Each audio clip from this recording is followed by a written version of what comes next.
2 games played when we're above Man United and a point behind Liverpool. It's not bad.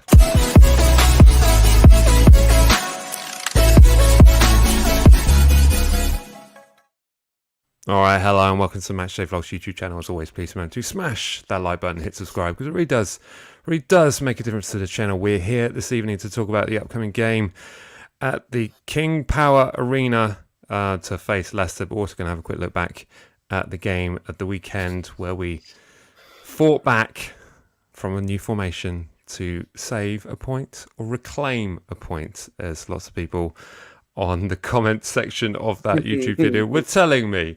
But here we are. We're joined as ever by the infamous Jack. How are we doing, Jack? You well? Yeah, man, I'm glad I'm infamous now. That means things are moving on.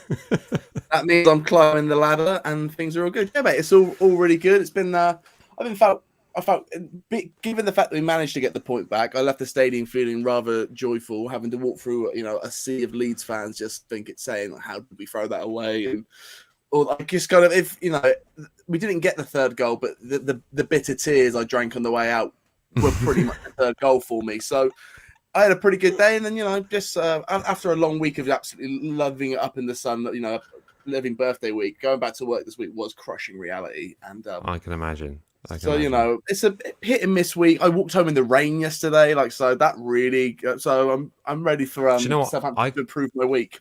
I closed the window yesterday because I was cold. I haven't done that in a while. It was a new experience. How about this? Me and our good friend Hannah were on my floor in the shop, and I heard some dripping. I was like, "Oh, that must be coming from upstairs," and then it sounded really loud. And I just moved one of the ceiling tiles, and just water came out. I was like, "Oh, good summer, baby." We just can't manage with the weather. Well, shall we get straight into it and discuss the Leeds game? You, of course, left at the correct time. I left before the Kyle Walker-Peters goal, which having. Watched it on replay. Oh my goodness, what a goal that was! Yes. But naturally, as I said, I had a family commitment to go to, so unfortunately, I had to leave. But there was something quite magnificent about hearing St Mary's roar from about a mile away. It was something quite majestic that I was quite happy to experience. But I definitely had an emotion of yes, rather than I've missed a goal. I feel like they call that a bittersweet symphony, don't they? It was. Yeah. Yeah. But I was happy for everyone else. There in was some no ways, there are parts of me that say if you hadn't have left, maybe we wouldn't have scored. Don't say that. Now listen. We're the same way we think about Magic Socks. Just that day, okay. You leaving at that. Here's the thing: if I had left, we would have scored 2. That's just the way it works. Some of us have got good karma, some of us have better karma, and it's clearly you're working on that better karma. So next time I'll leave, and we'll see what happens. Indeed. Let us know in the chat section as ever where you're watching from. Welcome to James. Hey guys, difference in us this season. We look like we have goals. Well, do you know what? We scored 3 goals in 2 games without a goal scorer in our side, supposedly. So that's quite insane to see. Even it's you, Jock. Hello, Keith, channel member. Welcome to the stream. Are you going to the Leicester game? We're sadly not, but we are going to talk about it in a bit. So thanks for that. There we go. Right.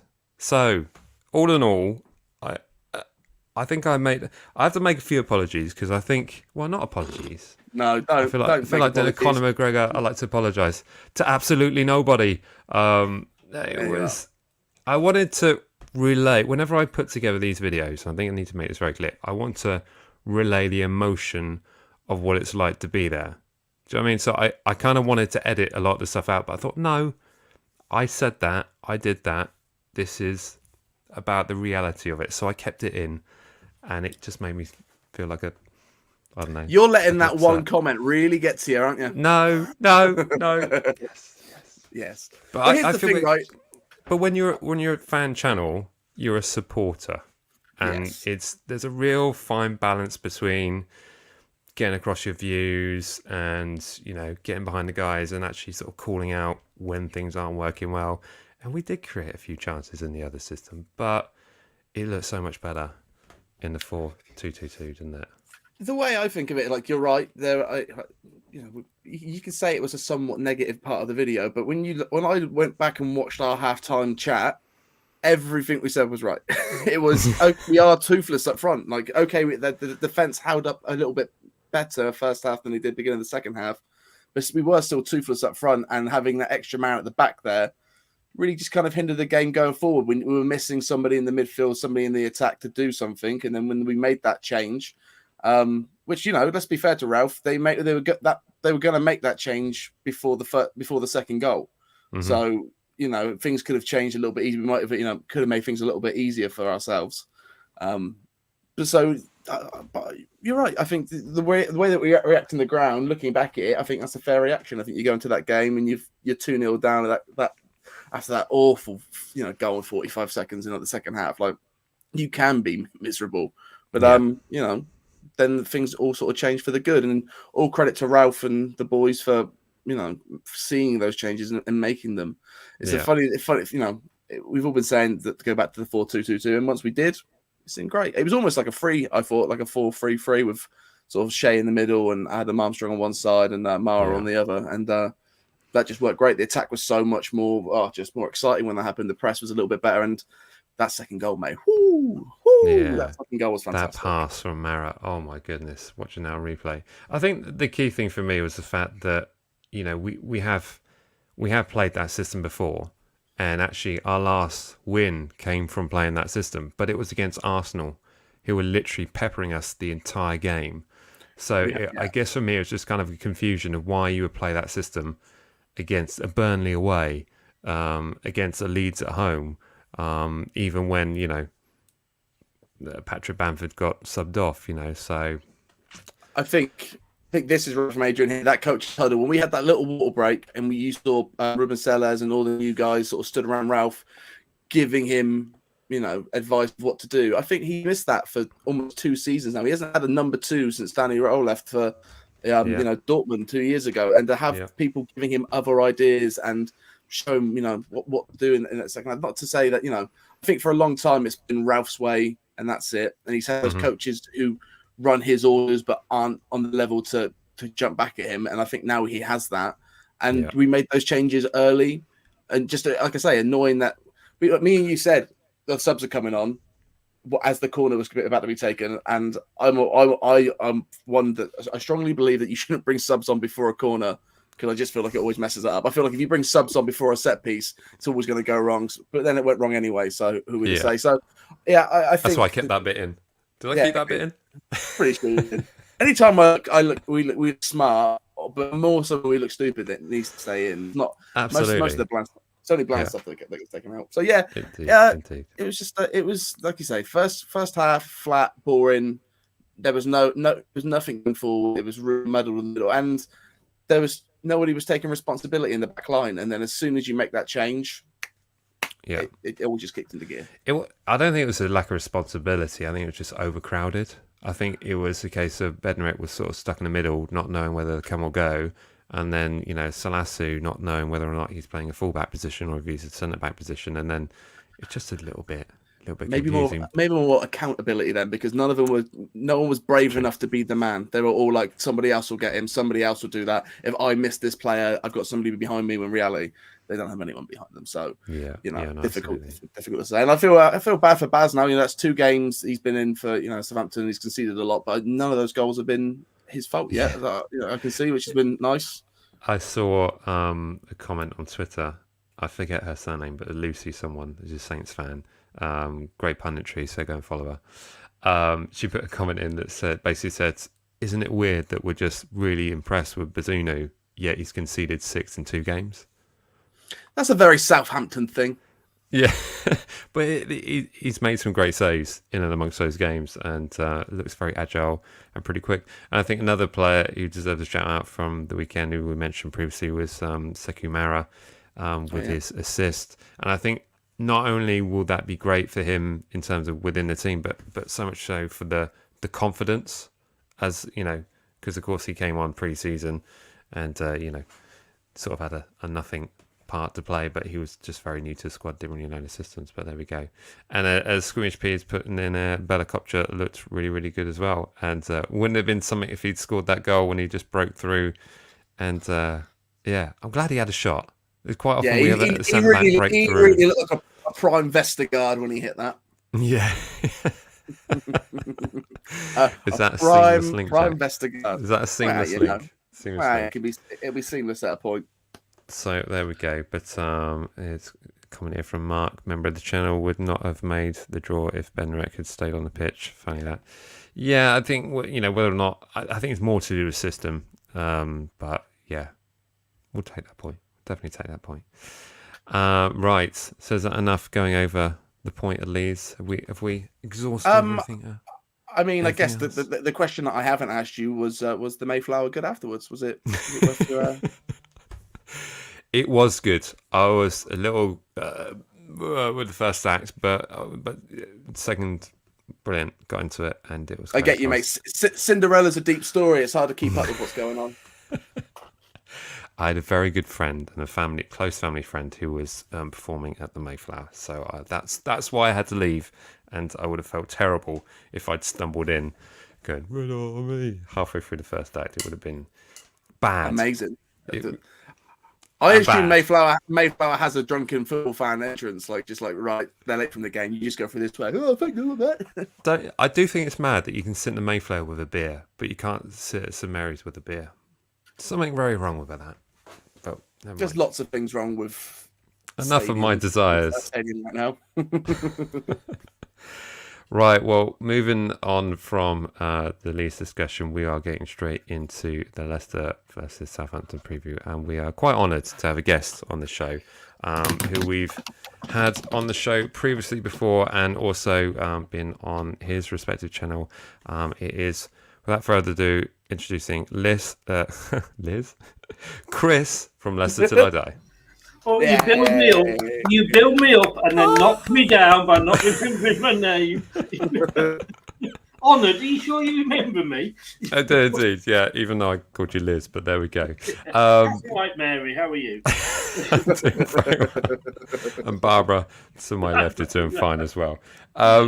Chris, I got a question actually to start with, because I'm sure plenty of Southampton fans will be interested to know this. I think from an outside looking in on Leicester, it's almost like football punditry doesn't really cover a lot of anyone else outside of the top six at the moment. So we've kind of been forgotten about, and we sort of hear headlines of Maddison's been linked away, Fafan's been linked away, and all we're hearing is a lot of negative. And from a football club that's basically won everything apart from the Champions League in the last 10 years, I can't see you being completely miserable about life, if I'm quite honest. And if you are, give your head a wobble. You're done. Be good.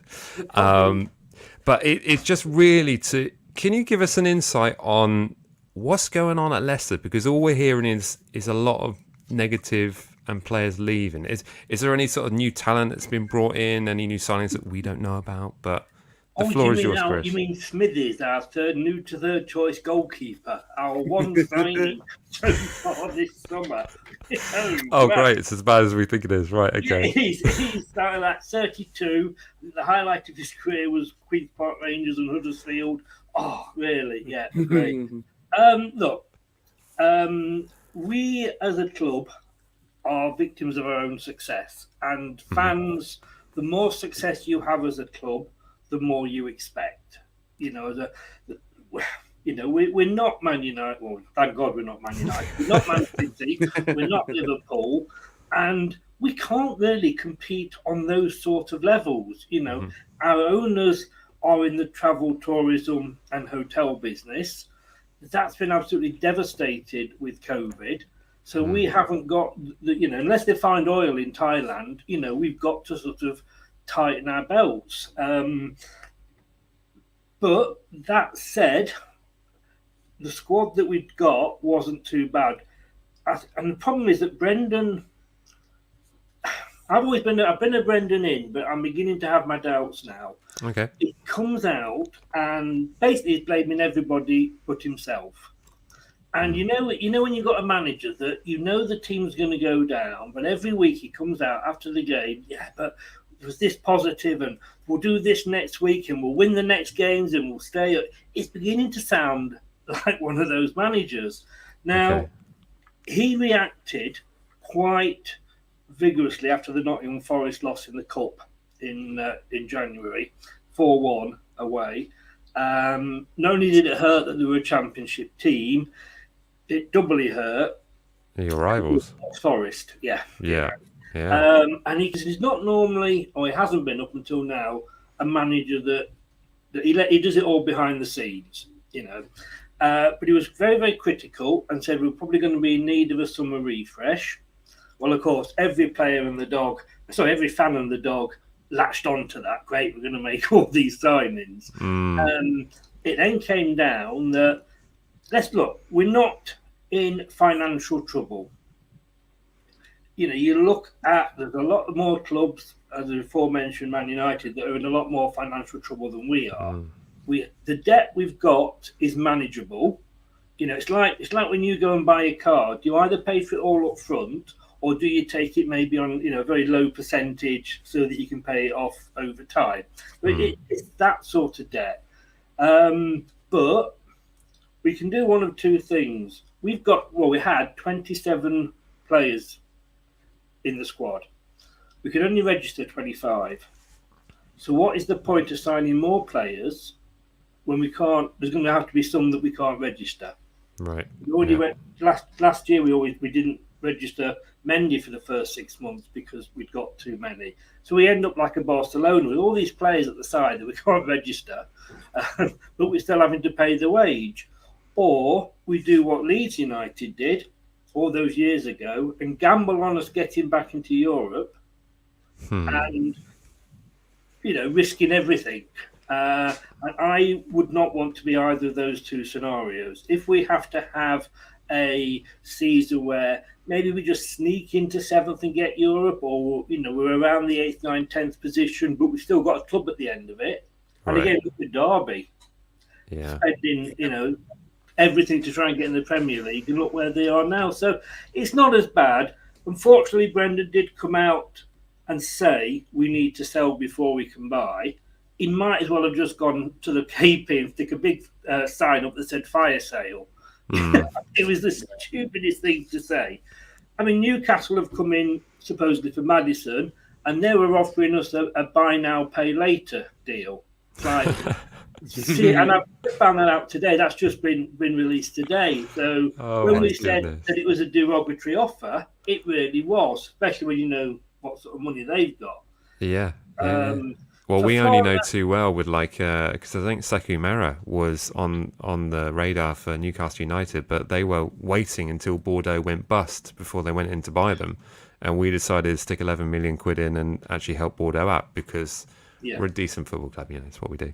But yeah, I think if you look at the players you're looking to sell, I mean, you could ultimately recoup close to maybe 150 million or 120 million on like 2 or 3 players going out the door. I mean, is that something that's going to be desirable to help you rebuild? Is Brendan the sort of manager that can rebuild, or is he the kind of guy that just needs big name, expensive talents? He isn't. In fact, if anything, he's completely the opposite. He's very good at bringing the youth players through, and that's what we got him in for. This project, we've got the brand new training facility that is probably one of the best in Europe, if not the world. I mean, it's £100 million worth of luxury there. It's like a Hilton. If Hilton did training grounds, that would be it. We've just extended the contract of one of our young defenders, Brunt, from the youth team. He's made a few first team appearances, so he's on the verge of breaking through. We've had Kieran Dewsbury Hall, we've had Luke Thomas. They've all come through, the club, and Harvey Barnes. So that's his strength. Fofana's doing to us, it was him that actually pushed for the move. It was him that was putting stuff on social media. So we're not surprised that he's doing it. Contract extension a few months ago. Where the fuck do you think you're going? You know what I mean? And then you're saying we're pricing you out the market. I'm sorry. 5 years, mate. Tielemans is a bit. Everybody's going to be pissed off with him. Is it the Fofana deal? Is that a 5-year deal he's on with you? we just signed him a 5-year deal while he was injured. So, yeah, he ain't going anywhere unless we get... we'll start at 85 and we'll move up. Yeah, right. 80 million for Maguire, you know. Well, if Cucurella's worth, 65, then they're going to be chucking at least that at Fofana, aren't they? But they wouldn't get a look in the door with that. Yeah, exactly. 5-year deal. That's almost impossible to break. I mean, unless there's some kind of transfer. Thank you. I'll sign. Exit. You want me? Yeah, that's mad. And Tielemans, I just wish he'd piss off. To be honest with you, really getting on my nerves now. I didn't realise until earlier in the summer when I spoke to Rob Tanner from the Athletic that Harry Maguire could have gone to Manchester United the season before, but it didn't quite come off. And he went to Leicester and said, look, my contract's up. I'm going to go to Man United at some point because I really want to. That's my dream sort of thing. But let me sign a new contract, put some clauses in there, so at least when they come in for me, you're going to get some money. And, of course, we got 80 million. Now, that's all Tielemans has to do. You know, he can sign a new contract, whether it be 1 year or something, that just says, well, then if with a team that's in the Champions League or in Europe comes in for me, I'm allowed to talk to them. If they hit this, but at least we would then get something. But that said, are we a better team with Tielemans in it? Not against Arsenal, no. But generally speaking, if you go back to, because last season with all the injuries, nobody was playing the right game. But if you go right back, yes, undoubtedly, if he's on form, we're a better team. He could be the difference between us getting into Europe and not getting into Europe. Yeah. Now, if we sell him now for 25 million, we got around 80 million, I believe, for getting to the semi-finals of the conference.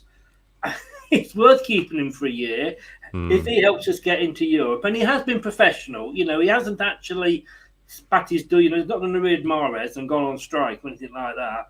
Yeah. So it's nothing to say that we don't think. And he's actually said, if I have to spend another year at Leicester, not a problem. Yeah, we might lose him on a free, obviously, but it might earn us more money by us getting into Europe.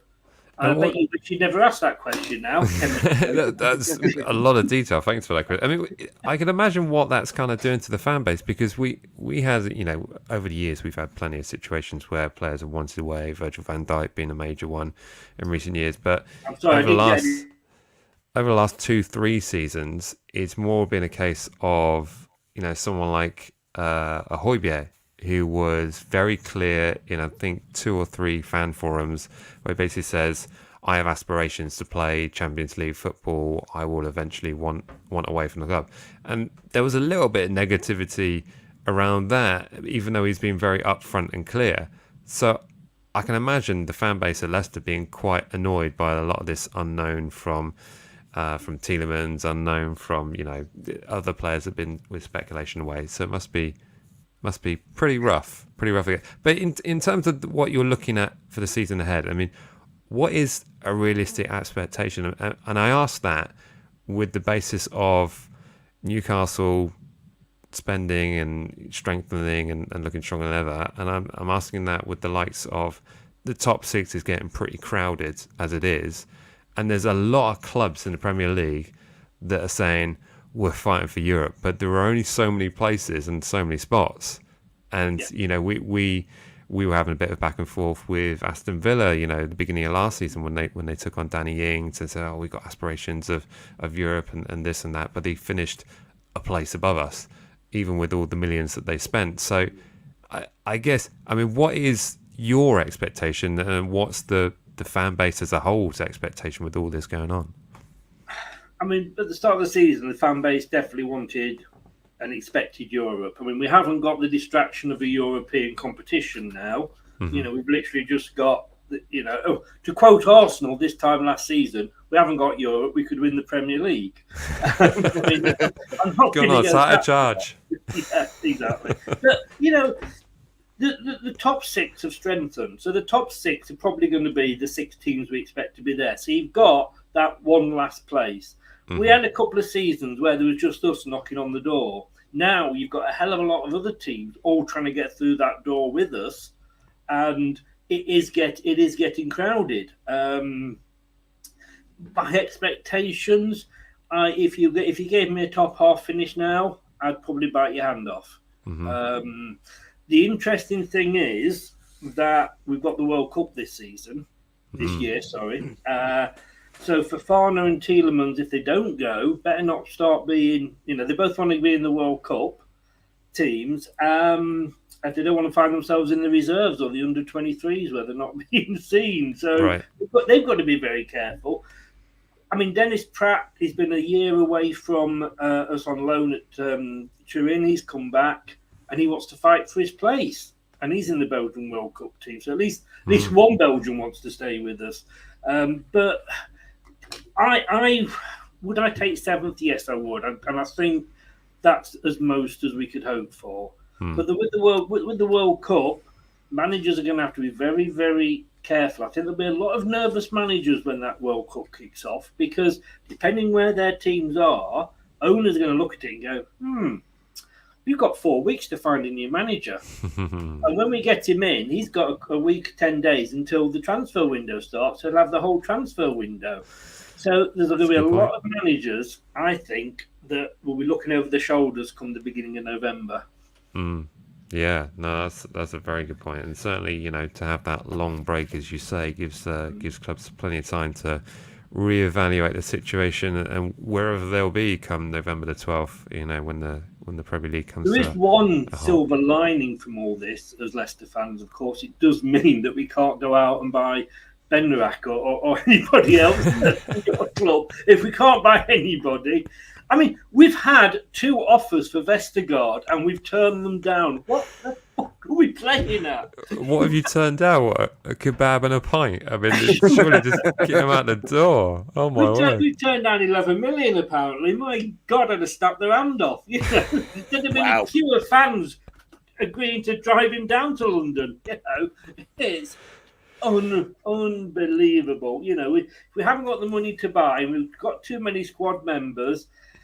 And you're prepared to maybe let Fofana go for 85 million. But hey, don't worry, we've got Vestergaard waiting there. He'll pop in and do a job for us.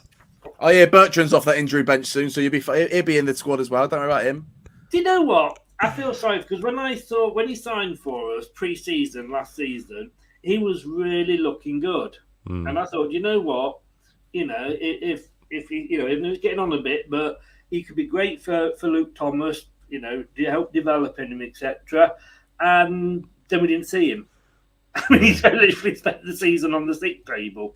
When I saw him pick up a medal with the charity shield you guys won last season, I was a little bit proud of that. I was like, good for him. He's got a bit of silver. I mean, okay, he's won the Champions League as well, so he's got that in his locker. But it's nice he's part of the squad. It's not his fault. He's injured at the end of the day. I mean, it is Vestergaard's fault. He's a donkey, but at least with Bertrand, he's not.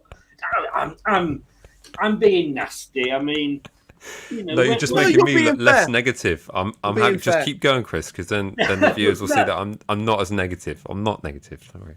He's not. He was a panic buy because of the injury to Fofana.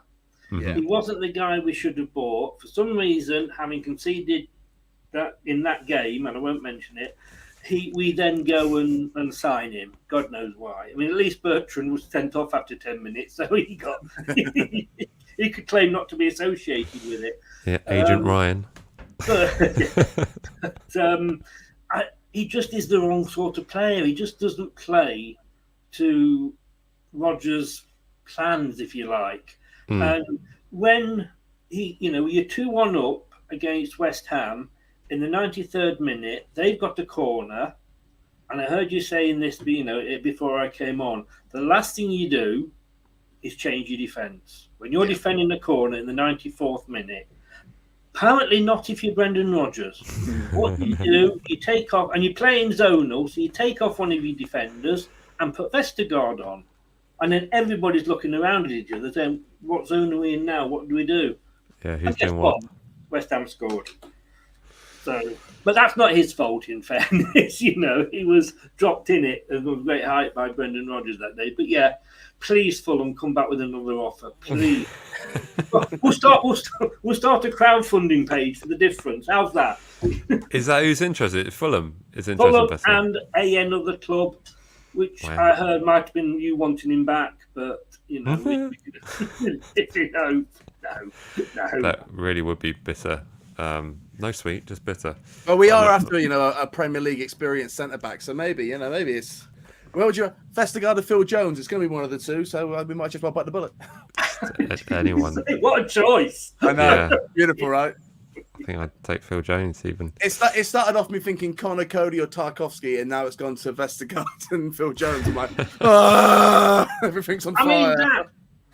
Leicester had plenty of chances to sign Tarkovsky. Yep. Yeah. We didn't. Came up on a free, and he didn't want to move out the northwest. Fair dues to the guy. But we could have gotten the season before for 30 million. It'd have been a bloody better buy. Double the Vestergaard fee, but double the talent. Yeah. I think the Everton moved a bit odd. But as you say, the northwest still, isn't it? So I kind of get that. But of course Casper's gone. So yeah, how big is that going to be for you guys? Do you think? Because the new guy didn't seem amazing at Arsenal. In fairness, he did. And when you look back at that game, and I was totally miserable. We got back into the game, and within 2 minutes after every time we scored, we let them score. And schoolboy errors. Unfortunately, he made some very good saves, but he'll be remembered for the one where he got tangled with Fofana and it dropped and they scored. For me, we did like a snog, marry, avoid show before the season started, which was. Oh, it can't cut out there. Can't cut out there. We got to rerun that a second. Just bring that back a little bit. Oh, he's back. There we go. Before you say anything, I wouldn't snog or marry either of you, so don't worry. Hey, that's not what you say when these shows are over and we're sat in the lobby. Do you know what I mean?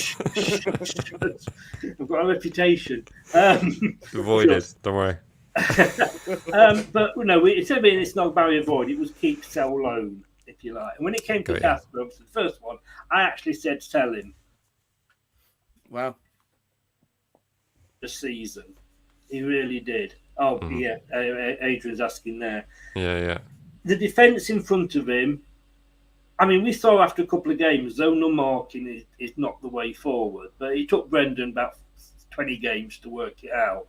And when you got zonal marking, the keeper that won't come off his line for crosses or corners, and we suffered. So he's been a great servant to the show. I mean, I'd have his kids if he walked through my door now. But there comes a time when you've got to say, yeah, it's time to go on. 3 years in the south of France, yeah, he deserves it. Danny Ward, £12 million, sat on the bench for 3 seasons, played the odd cup game. He's a Wales international goalkeeper. He's come from Liverpool. He was ready for it. That's what I said. Casper, go and move everybody up one, and we'll buy somebody we've never heard of to be third choice. But Casper, unfortunately, and also obviously he's one of the biggest wage earners. Yeah, we can only had a year left on his contract. Again, sounds familiar. He probably would have signed if we'd offered him one, but it was I felt almost like that he took one for the club. Right. Yeah. Look, I'm on this high salary. Nice have come in from the south of France. It helps us all out. And we got 825,000 for a guy that 11 years ago we paid 1 million for. Yeah, that's a good shout. That's a good shout. So, in terms of are you fearing anything from Southampton going into the weekend's game? I mean, is there any sort of particular areas that you're looking at the Southampton side that you probably, I don't know if you've seen any of the games or you're watching a match of the day. Is there any potential areas of threat that you think we can be of a nuisance on Saturday? Keep in mind we won't be there, so that you can take that. Okay. I am clipping this and sending pictures of this to all the fans in Leicester so they know to look out for it just in case you sneak up. I mean, your first game against Spurs, let's be honest with you, if you'd got a draw out of that, you'd have probably been happy. Yeah. If we'd have got a draw against Arsenal, we would have been happy. And I think you got two teams there that, I mean, Arsenal played us off the pitch. Like I say, you've got to say, were we bad, or did they just not let us be good, if you like? And then we had two disappointing draws. You came back against Leeds. Brentford came back against us. I'm more fearful of our defence. And I will be looking at 2:00 on Saturday afternoon and almost sort of through my fingers looking at the teams announced. Because if he goes three at the back again, with a Marty on the left of those three, well, welcome, have 3 points and have a nice journey back down to the South Coast. Because he did that against Brentford. Everybody could see it didn't work. We have got Soyuncu, Turkish, and he didn't have a good season, but he's a confidence player and it was shocked. I mean, the defence was just shit last year. So many injuries. But we've got him, a left-footed defender, sat on the bench. So what does he do? He picked a Marty, who was good for us last season, but he had to be because there was nobody else who was sort of fit. And he was the first name on the team sheet only because he wasn't injured. But he's a right-sided player. So what does Brendan do? Oh, right, I'll put somebody who's useless as a right winger, but he can play, in the three at the back on the right-hand side. I'll put him on the left-hand side. Yeah, not a good idea. Then we all saw that it didn't work against Brentford, so he went and did exactly the bloody same sort of thing against Arsenal. Well, I mean, so if you see that, then yeah, there's 3 points for you. It's sounding fairly familiar, isn't it, Jack? It sounds so familiar. You just replaced that name with Gineppo playing a wing back and three at the back. It does seem crazy how these top flight managers after 2 games can't see it working. This three at the back isn't defensive in the Premier League. You're going to get attacked so much, and they're going to be stretched and pulled apart. And if you put if your fullbacks or your wing back is too attacking, you're just never going to be able to do anything. And we both of us have had the same problem in the first 2 games of the season of just that doesn't work. I saw you were not happy on your log. Yeah, no, it was. I think after the Spurs game, I mean, you saw it just work. It just really not worked. Really, really not worked. Not a little bit, but a lot. Just it was terrible. But against Spurs, I understood why he was playing it. Yeah, that's the thing. You kind of think. I understood why he was doing it. It's thinking our last win. You're right. Our last win was against Arsenal with that formation. So playing against a team that's going to be what they are, okay, makes some more sense. But when you're going into Leeds, knowing that Bamford's their only real attacking threat right now, and then especially when Bamford goes off after 15, 20 minutes, you think, well, you make that change early. And, like I said, credit to Ralph that I think he did that earlier than a lot of people think. I think just that goal kind of made it look like he waited too long. But it just sounds like we've got the same issues. And I don't think the players like playing that system either. I think they enjoy their football more. And to quote the great Jim Carrey, why just keep doing something you hate, when you can still fail at that, just have a go at what you love and do that. When Ranieri came in and everybody was laughing at him and said, he's going to be the first manager to be sacked and all this. He came in and he looked at the team that had been bottom for so long the season before and then suddenly found something that would, we started to win and we stayed up quite comfortably in the end. And he came in after Pearson was sacked and looked at it and he didn't really change anything. He kept the same players, he kept the same formation, and he just added something to it because he saw it was working. Now, go back 2 seasons, and we were 5th. The second time we were 5th, and we were 5th because we played 2 up front. There was Inacho and Vardy. Inacho, top scorer for the club that season.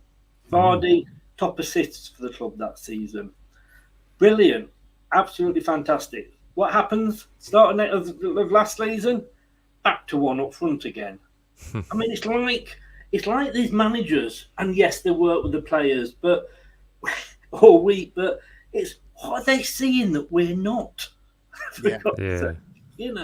Sometimes I must think that those training sessions, some of those players must be playing woeful. You must watch end of a training session and be like, how are you a professional player? And then on the weekend, just turn up because you're right. You just play to their strengths, and we were saying before, our last game, Ralph was saying about changing the system to fit new players. So, and it just sounds crazy that you would compromise the whole shape for one or two other players in the squad. It's like play to the full squad's capabilities, and then add to that. Well, you're right. Just add to what works. Let's not change. Let's add to what works. I write a blog for the BBC. If you want to check it out, BBC website, BBC Sport, /football, /Leicester, every Tuesday talking point. And I've put there that very much a case of that he's bought Samari as an example. Won the League One with Lille last season. We brought him in as a midfielder, and we've been watching him. We obviously know what his strengths are, so we get him in, and then Brendan goes, I want you to actually play like this. So the guy's being asked to play in a completely different manner to what he's used to and what his natural game is. Brendan then goes mad and calls him out because he doesn't do what he's being asked to do. Well, hang on, Brendan. Why the hell don't you just buy a player in the first place that does what you want them to do? It's like when you get married and your wife tries to change you. Why? That's not me. This is who you married.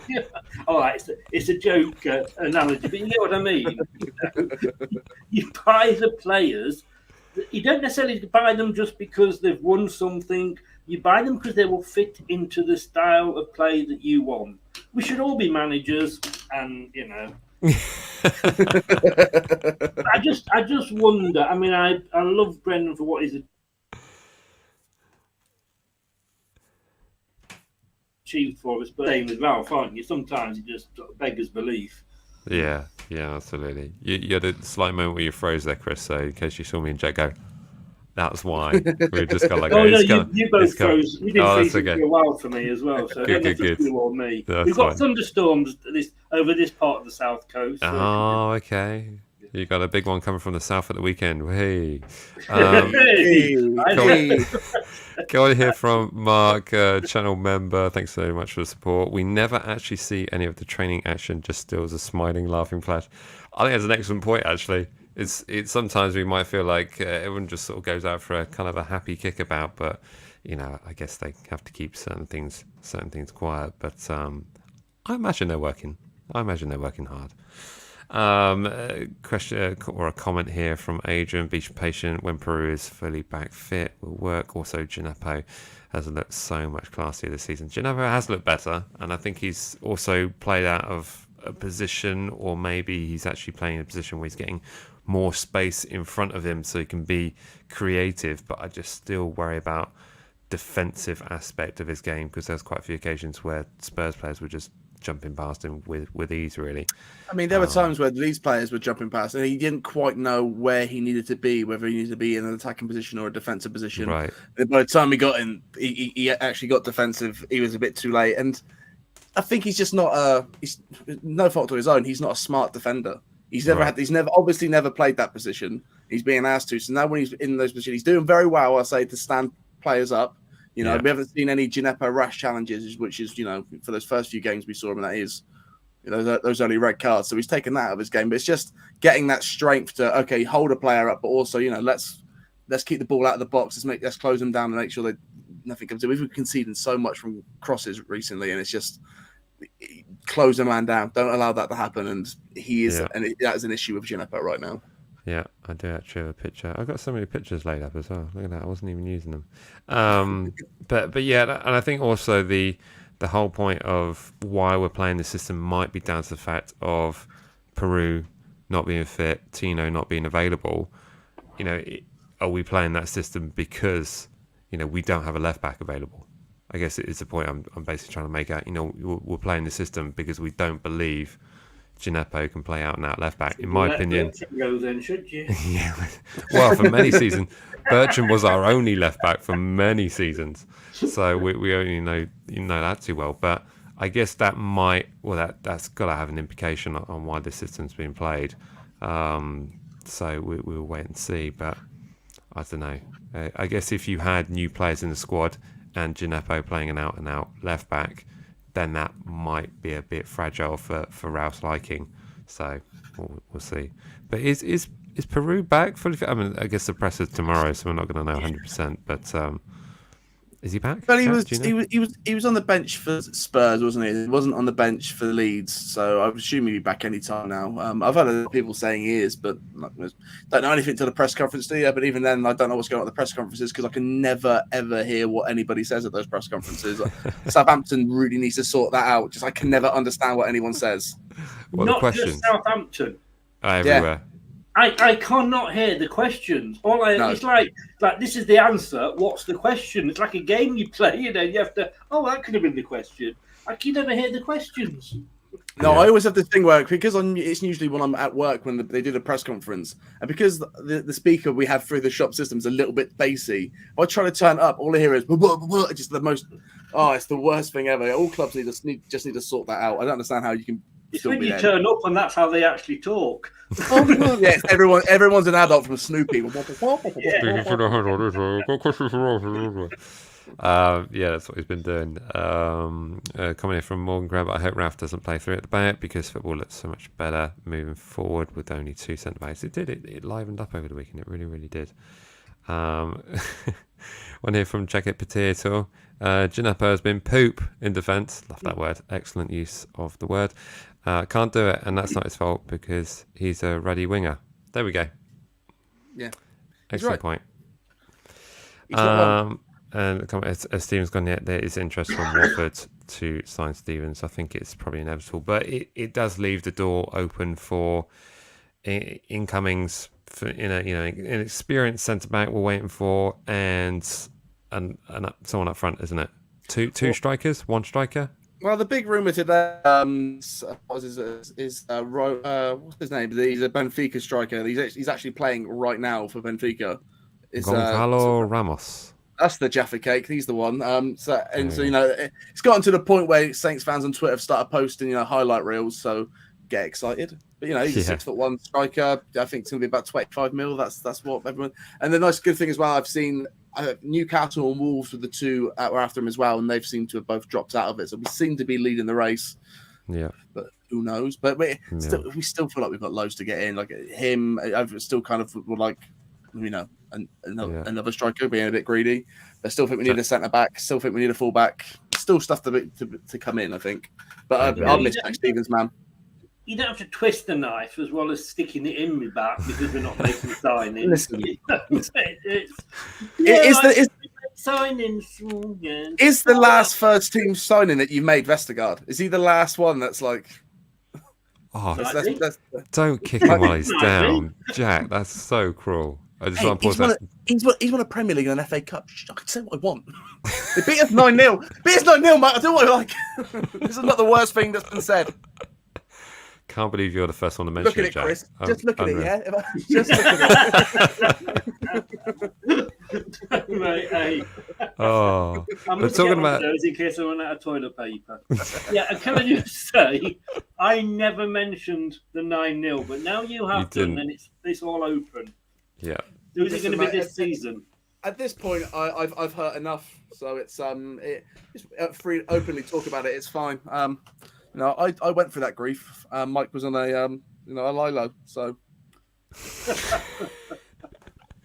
I was watching it on an iPad and I had to listen to Gary Neville and Jamie Carragher.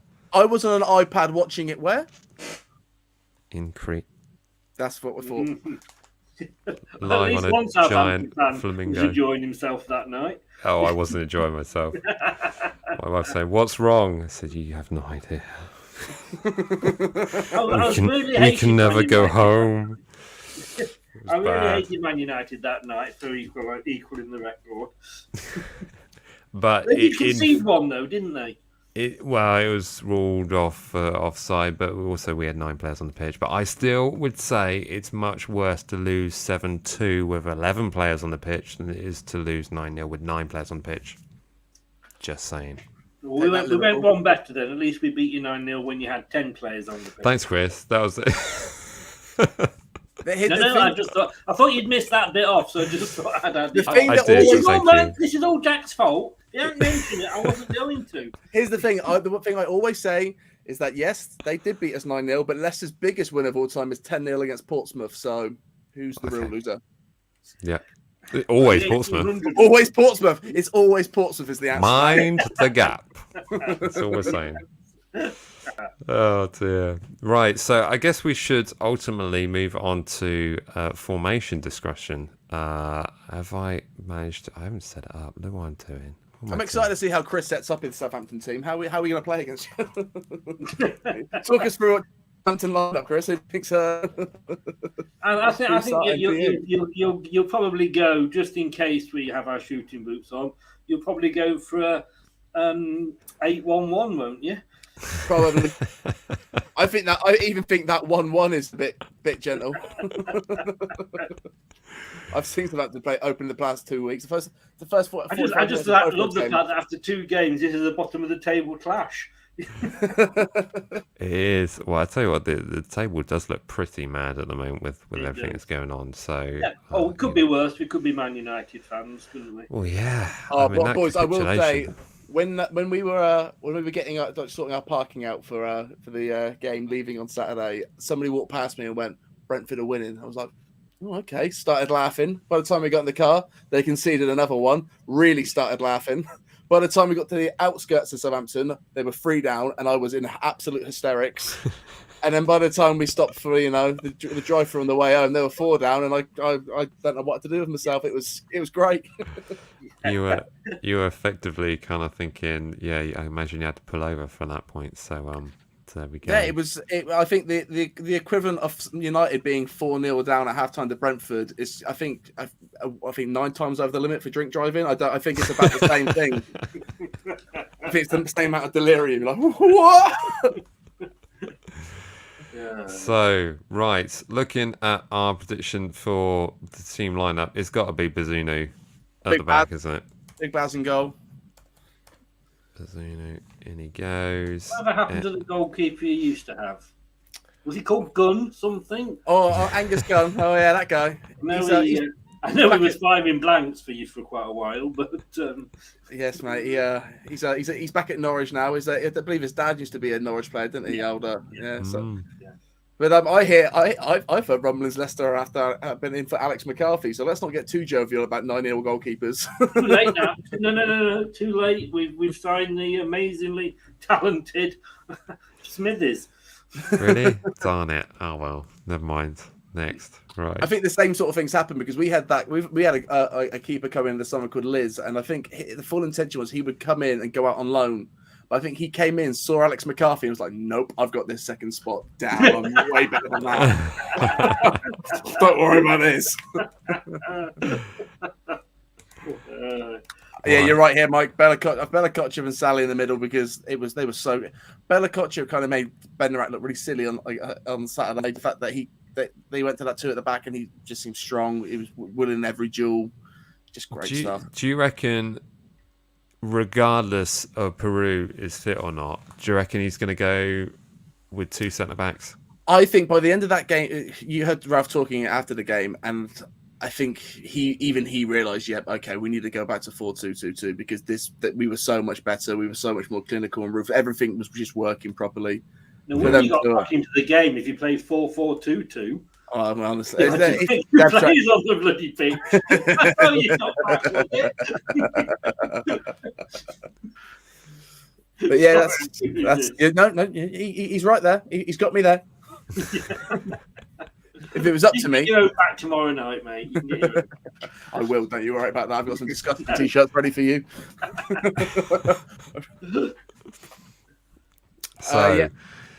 So are we gonna put a chance on Peru? I think you put Peru there until we get told tomorrow that he's not playing, and then I guess you put Gineppo in there, or maybe a farewell performance for Jack Stevens, seeing as that's what he did at the end of Saturday. One more time for the Cornish Maldini, just yeah, I will be sad to see Lavia him go. Tell me, Chris, have you seen much of Lavia, our amazing new centre defensive? I was just going to say, who the hell? Yeah, no, I haven't. His stats have been unreal. Yeah, 2 weeks. His passing is this a serious incredible. one now? Yeah, this is serious. Or one of your, honestly, Chris, Vestergaard's a great signing. What did we pay for Livick? Was it 15 million? Did we pay 15 million from? Yeah, I think we paid 50 mil. He's a City Youth Academy player, and I think the first 2 weekends he's been, I think it's top for he's come top for defensive duels. Come up across the league both weekends. He's just been unreal when he's got such a good forward pass, and he just wants to win. He's got that winner's mentality, which I don't see that often. You know, he's so composed on the ball for his age as well. I mean, I think he's not even, was he 18, 19? Yeah, it's one of those a bit like Livramento from last season. It's like he's just come in and he's ready. He's ready to go. 40 mil back. Where did you get that 15 million from? We got new owners, mate. We got new owners. We spent money. Yeah, we spent 60 million quid this window, and we haven't. Well, we've released some, but we haven't sold any yet. So it's a very we actually can't spend that Vestergaard money because people think that's laundered money. They refuse to believe. They refuse to believe that 15 mil was legitimate. They're just like, no. Right, why didn't we do a Newcastle and ask for a buy now, pay later? Yeah, absolutely. Lavia is 18. I thought so. So. But yeah, wow. So can anyone tell me about Leeds defender was sent off at the start of the Armstrong? Do you know what? I watched a video. So I'm just making a tangent here because I saw this question, and it was one of those former Premier League ref has his say on the Armstrong tackle. And I'm thinking, oh right, he's going to agree with Southampton fans and say that it was definite red. And he goes, no, there's nothing wrong with it. He stepped on the ball and the player got the ball. I was like, oh, okay, fair enough. But apparently it was legal. But I think it was pretty tight in my opinion. Because he kind of has to go through the player to get the ball, doesn't he? Let's be real. This open 2 weeks of the Premier League maybe have been some of the worst ref decisions I've seen since last season. But there's been a lot this past 2 weekends. I think there's been some crazy penalties not given, some crazy penalties given. VAR itself is not the problem. It's the people sitting behind that counter. Although saying that. People. It's just not good, is it? It's not good. I mean, saying that, I think maybe that Leicester penalty probably, but the penalty shot that was probably a bit soft. But that's just one man's opinion. But even Mike Dean's been relieved of his duties this weekend for VAR because of last week's performance in the Chelsea-Tottenham game. So they need to have an ex-player set of VAR. That's what they need. Yeah. I've been saying that for ages.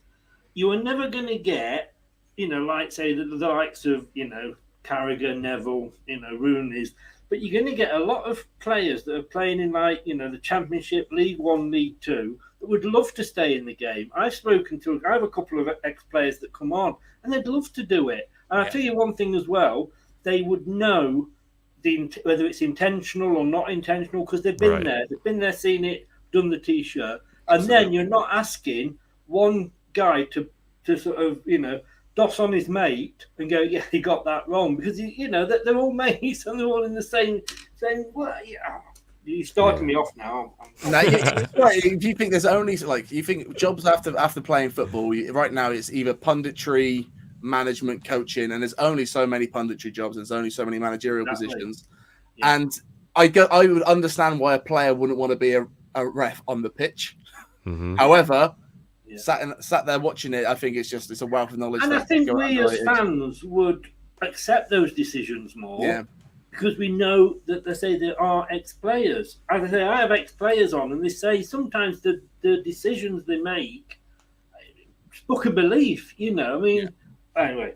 Although if Carragher had been on the VAR Monday night, he might have sent Nunes back on. You never know with these sort of decisions. But anyway, let's finish the team whilst we started here. Jack, where are we going on the wings here? Where's Aribo going to feature in this? I think it's Aribo and Stuart Armstrong to start, and I think they both played that weird number 10 where they swap either sides, and not one's really. So it's kind of irrelevant which side this is. So I'm going to stick Aribo in here. Although there is a little part of me that really, really liked Adam Armstrong playing that left side. Like it did. I thought he's so pacey and he's so energetic that when he got that ball down that side, it was kind of game over. But if you're playing it with Aribo sort of cutting on the other side, I think that could be. It's all sorts. You're putting Mara straight in, are you? Yeah, I'm writing in what I want. I see. See, believe, achieve. Now, is there a shout for you swap Aribo with Armstrong and you put the other Armstrong on? So we haven't got it. I've put 2 Armstrongs on the pitch. Yeah, I can't see it. It's way too small. How's it?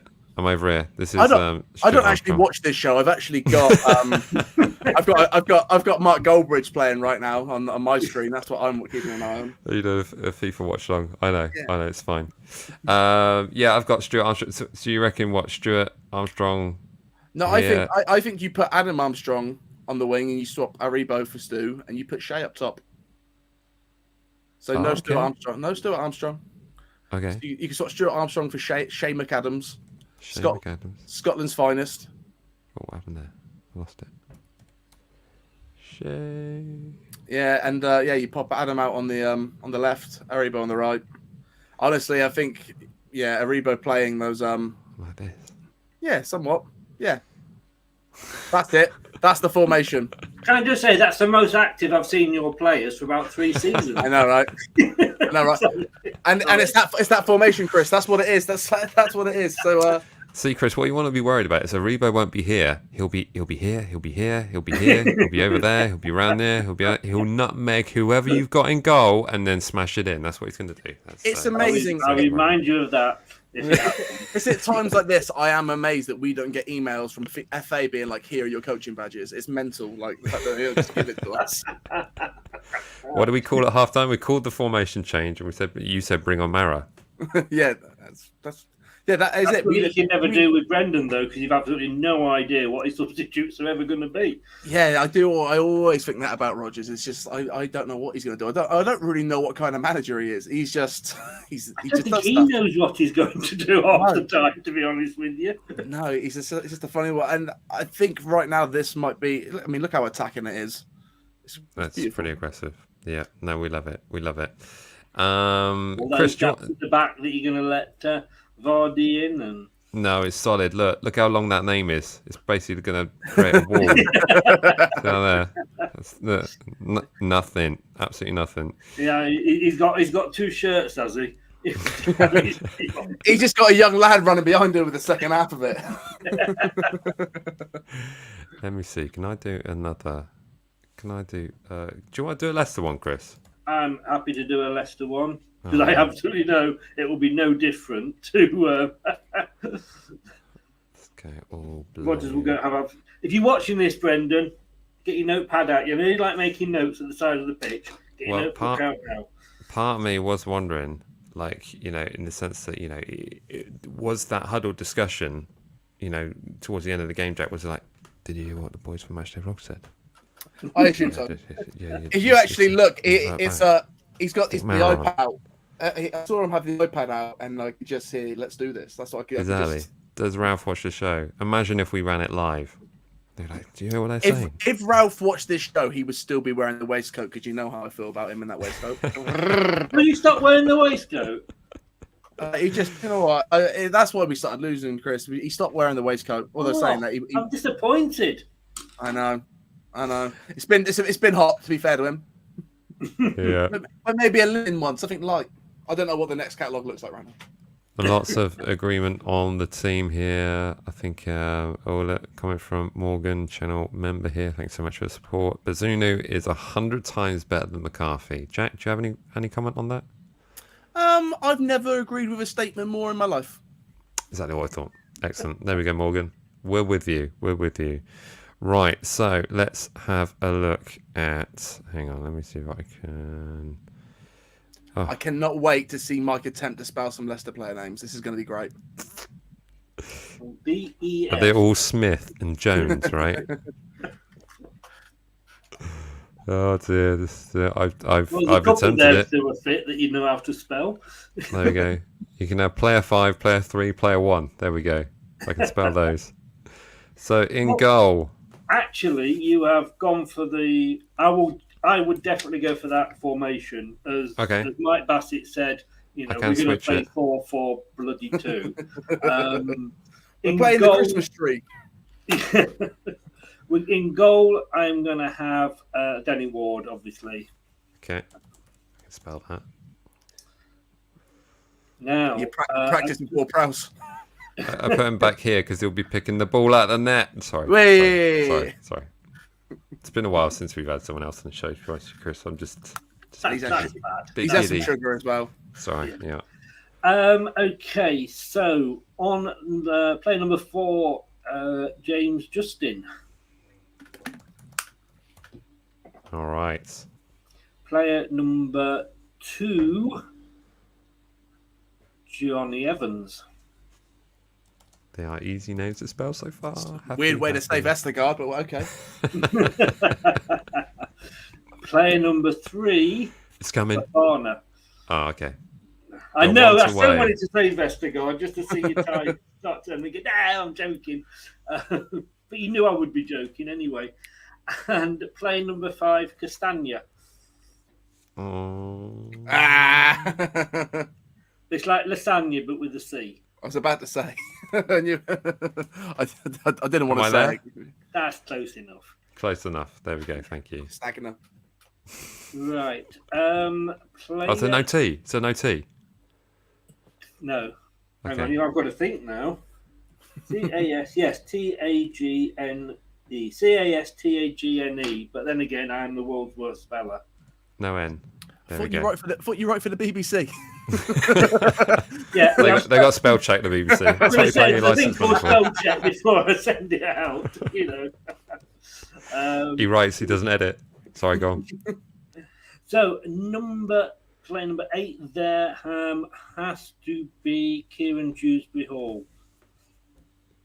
To be fair. KDH, if you want to do. KDH, give him his proper acronym at least. You know. Kieran, come on, Kieran. There we go. I think, from what I've seen of him, I've been quite impressed by Dewsbury Hall. Oh, he's amazing. Now this is where it gets interesting.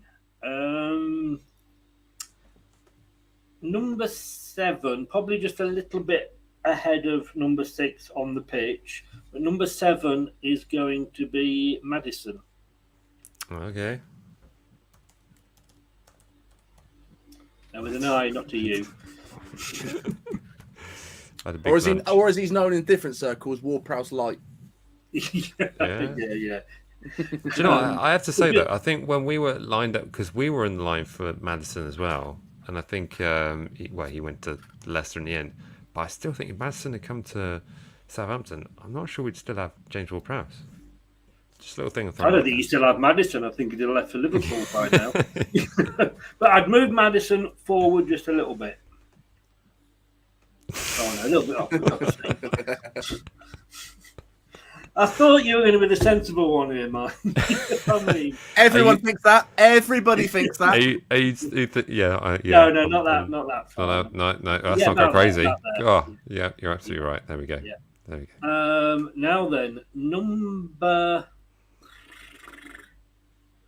9. Who do I fancy at number 9? This is our difficult position because this road never really replaced Mahrez. I tell you what, I'm actually, because he likes a goal against Southampton, I'm going to stick Perez in there. Okay. Now, those people that know me, if anybody do not mention this on my channel tomorrow. I'll clip it. You can share it. It's fine if you want to. Yeah. I'm bringing it with me. Yeah. Cheers, mate. I think Rob Tanner from The Athletic described him well once. He's probably not as bad as the fans think, but not as good as Rodgers thinks. But he does like to play Southampton. A lot of people do. Yeah, he doesn't score very often, but against Southampton, I think he got a couple on the last day of last season, didn't he, if I remember? Yeah, Werner likes to play us. Giroud likes to play us. Yeah. Now, number 6, you'd probably think, well, he should be Tielemans. And there's a good thing to be said that, you don't play a player and you cut your nose off to spite your face sort of thing. But he needs. I just don't think his mind's in the right place at the moment.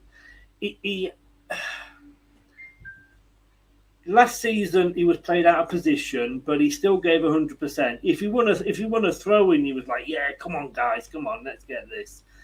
But last week when we played Arsenal, who are the only team that are coming in for him, I mean, he originally said he was wanting to go to Champions League club. Now he's happy to go to a Europa League club, but simply because nobody else is in for him. If he can't produce it on that pitch against the team that's supposed to be wanting to sign him, then something is wrong. You know, that was his job interview. Right. He just cocked it up. Yeah. So I'm dropping Tielemans, as indeed were 51% of the fans on my poll. I'm going to put Soumare in there. Okay. Who may or may Soumare may or may not be going. We don't know. He is, I say, the player that Brendan bought and then tried to get him to do other things. He's looked good. He was going to be up for sale. Then Brendan's changed his mind because he has had a really good pre-season.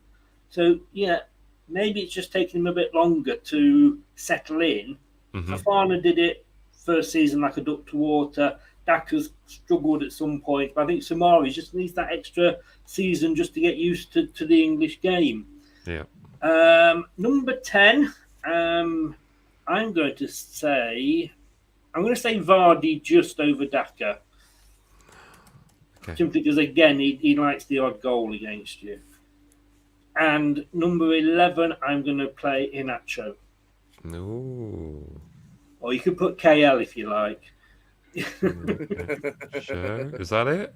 It's not, but it's closer than I probably would ever get. I can never remember. How the Southerners spell it. You know. So there we Kelechi.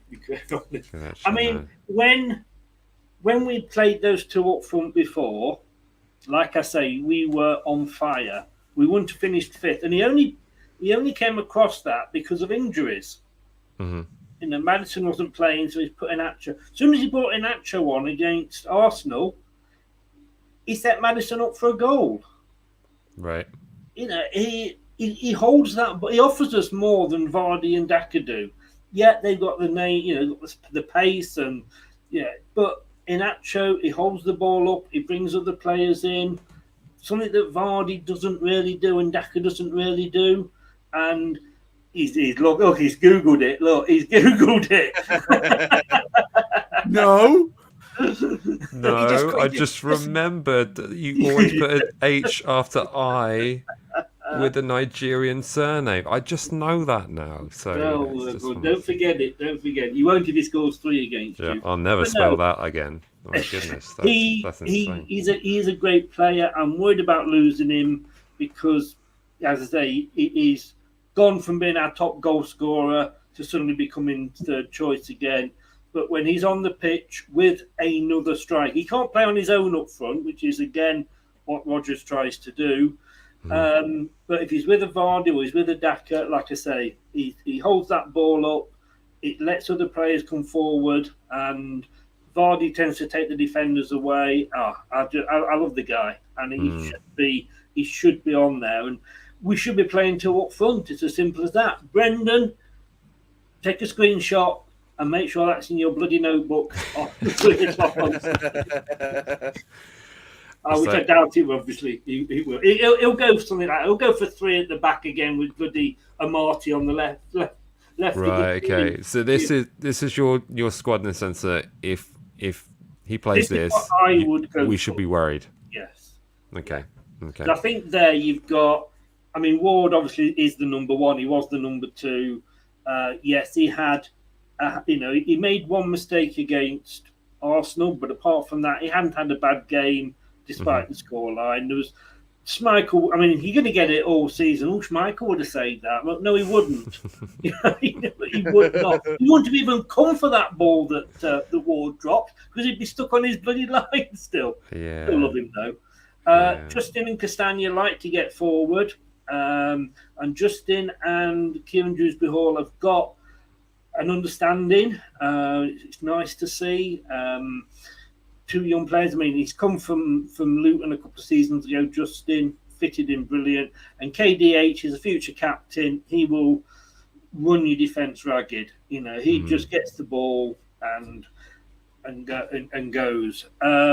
Samari, he deserves a chance, and Tillemans needs to be dropped. And yes, we could put Mendy in there, who is the obvious choice for Ndidi, who's not brilliant. But I just think let's no disrespect to Southampton, but let's just give the team a bit of a shake-up. Right. Make a few of the first teamers think, well, maybe we need to raise our game a little bit. Yeah. But Barnes isn't in there because he's injured at the moment. Otherwise, he'd have been in there. Yeah, thank God, because he's a powerhouse, and he would definitely score against us. Yeah. Every time we see Barnes, every time I see Barnes, I'm like, yeah, he's gonna get us. He's very much like KDH. He's another one that just wants to get the ball. I mean, in his first season back from West Brom on loan, he was criticised for not shooting enough. Oh, we tried to do the extra. Now, this last season, he was shooting everywhere, and he was like, he's too greedy. He can't win. But if there was him and KDH in the same team, my God, your strikers could just put up and have a picnic because we'd be just going at you. Yeah. So hopefully he'll be better soon. But I just think let's give a few first teamers a little bit of a nudge and say, oi, Yeah. Sometimes it takes that, though, doesn't it? Even with the Saints squad, moving stuff about and changing this 4-2, should shake it up enough to let certain players know. Listen, you need to start performing. Otherwise, this is a bloated squad. Yeah. So if you're not playing well, we're going to move around. There's too many players at Leicester that are comfy in their positions. Yeah. That don't need to worry. All right, again, we've got Ricardo's out, so otherwise Castagna and Justin might be fighting over the one place. Perez, like I say, it's Southampton, and that's purely the only reason that he's in. Maddison, bit of a free roll there. Samori did look good. I just think, Vardy, again, if this wasn't Southampton, I'd have probably had Daka starting. But Vardy's not going to finish many 90 minutes this season. He'll do about 65, 70 minutes, and I think he will then be taken off and Daka will come on. Okay. And that's pure game management, I think, because of his age. Yeah, maybe. That Patson Daka chant is quite catchy. The guilty pleasure, I think that's a great chant. So good job on that. Well done. Thank you. Just bring it back I'll take the gratitude from all the Leicester fans. Indeed. Just bringing back this comment here from Mark. I mean, that team is scary. Thank goodness Brendan is not watching.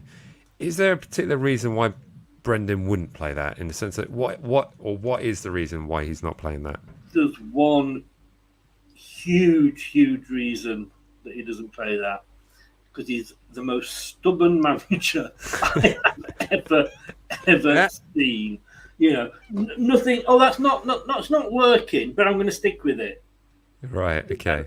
And when Leicester, when we got promoted and we had the Great Escape season, I was travelling 7.5. Well, you know how long it is to Leicester, and I was doing that every other week because I had a season ticket. But every time those players went on the pitch, you felt like that they would die for Nigel Pearson. We weren't losing big scores; we were losing 2-1s, 1-0s, and what have you. But we were fighting in every game. We're too nice now. We haven't got any fight. I can't see these players dying. For Brendan.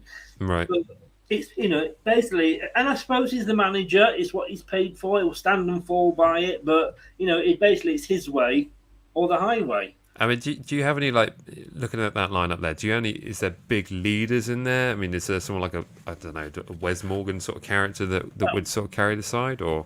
I mean, the three that you've got is, Evans is the new captain since Casper left, and I've never been happy with a goalkeeper as a captain. It's just nothing against Casper. Same.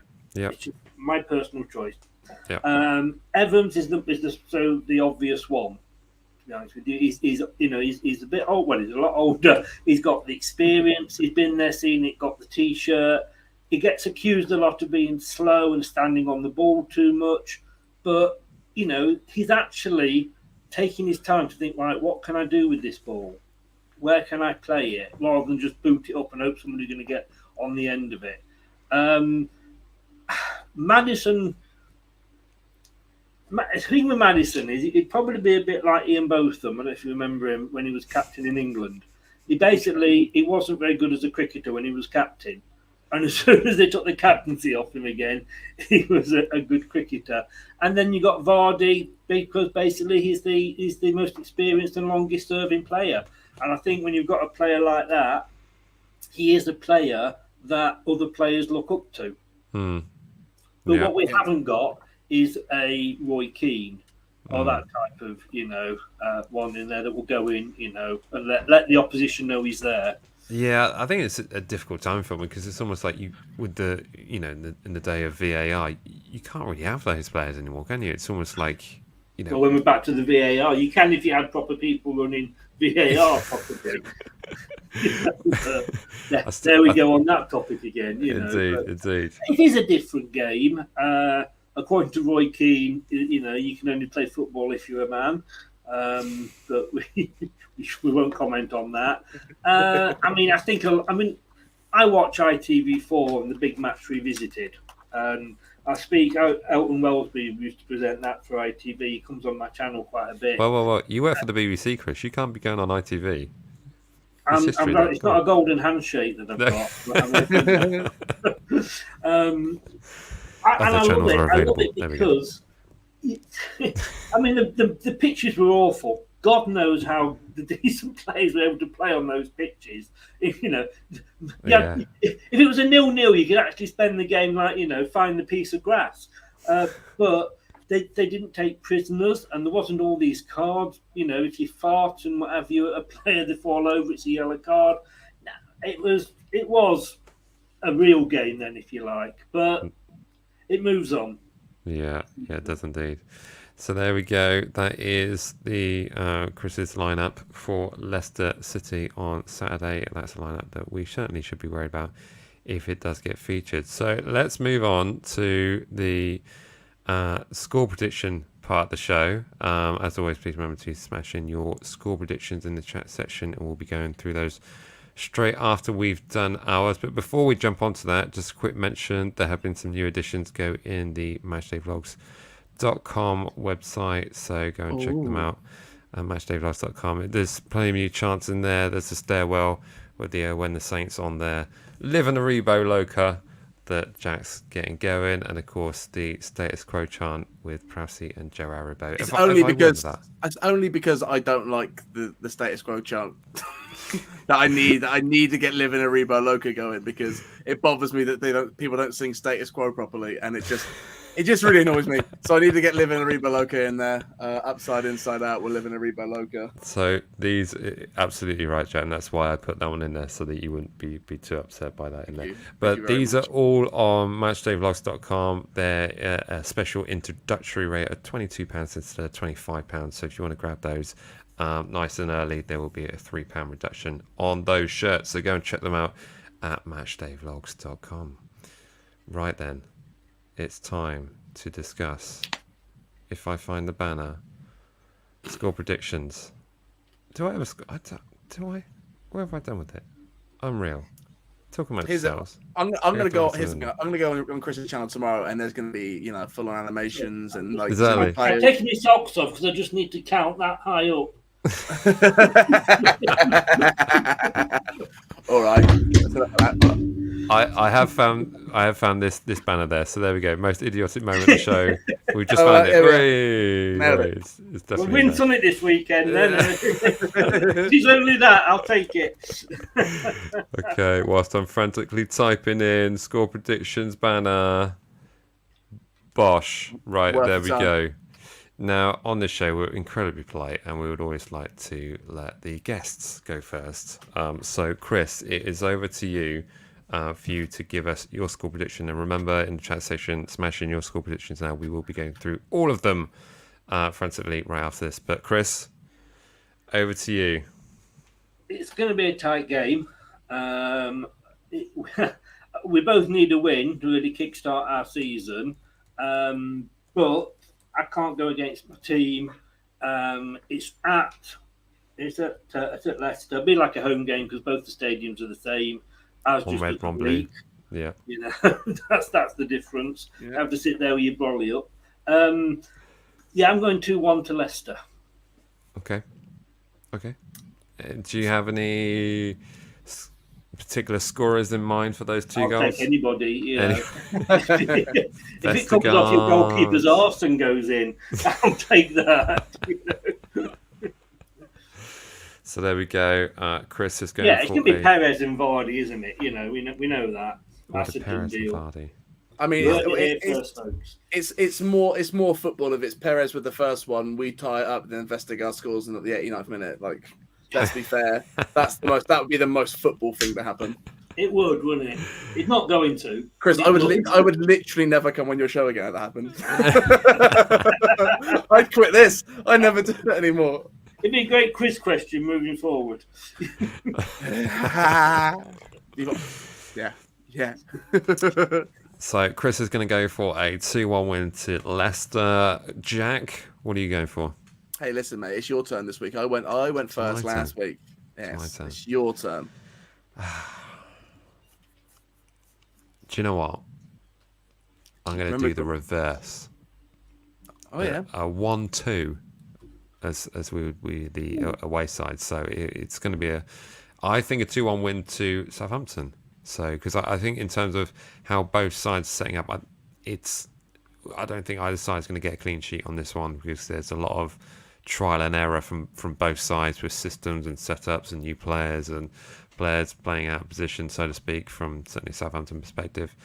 So yeah, I'm going to go 2-1 Southampton. That's me.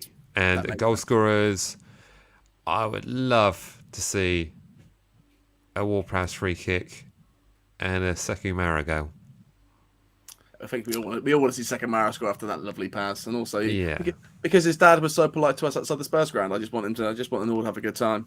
Yeah. Yeah, exactly. I'm going to go 3-1 because Southampton literally can't win a game 2-1. It's impossible for them. If they get the 2-1, they will concede. They will. So that's to Leicester. That's 3-1 to Southampton, mate. 3-1 to Southampton. Leicester comes first because we're home. So sorry, 1-3. No. It's out there now. You have faith in your own team. I didn't press confirm bet. Usually, at this point now, they say, "Do you want to make this bet?" Are you sure? Yeah. But fresh out. But I honestly think it's difficult for Southampton to they keep that one goal lead, and no one's going to keep a clean sheet. I don't think anyone's keeping a clean sheet this weekend. So, yeah, I'm just going to go for a slightly more audacious 3-1. And as for goal scorers, you know what? I'm going to be really saucy and say Mara, Armstrong, and Shea.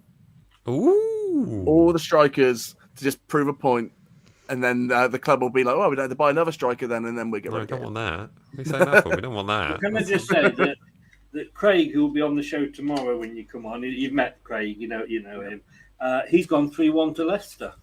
Oh. See, sidekicks know what's up. 3-1s. But then Chris, Steve you're giving away Walsh, spoilers on your own show. 4-0 to Leicester. So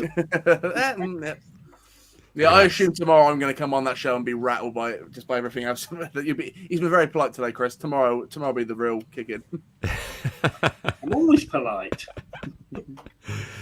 Right, let's have a look through the score predictions over in the chat section. Here we go. Let's find the first one. Here we go. Visnell, nice and early, is going for a 2-1 Saints. Mara and Stew. Like that. There we go. Same as what I'm saying there. He is a lawyer. That would make sense. Indeed. Adrian's going for a 4-1 Saints. Wow. With the Arsenal. Come on. That would be something. Love to know the goal scorers for that one.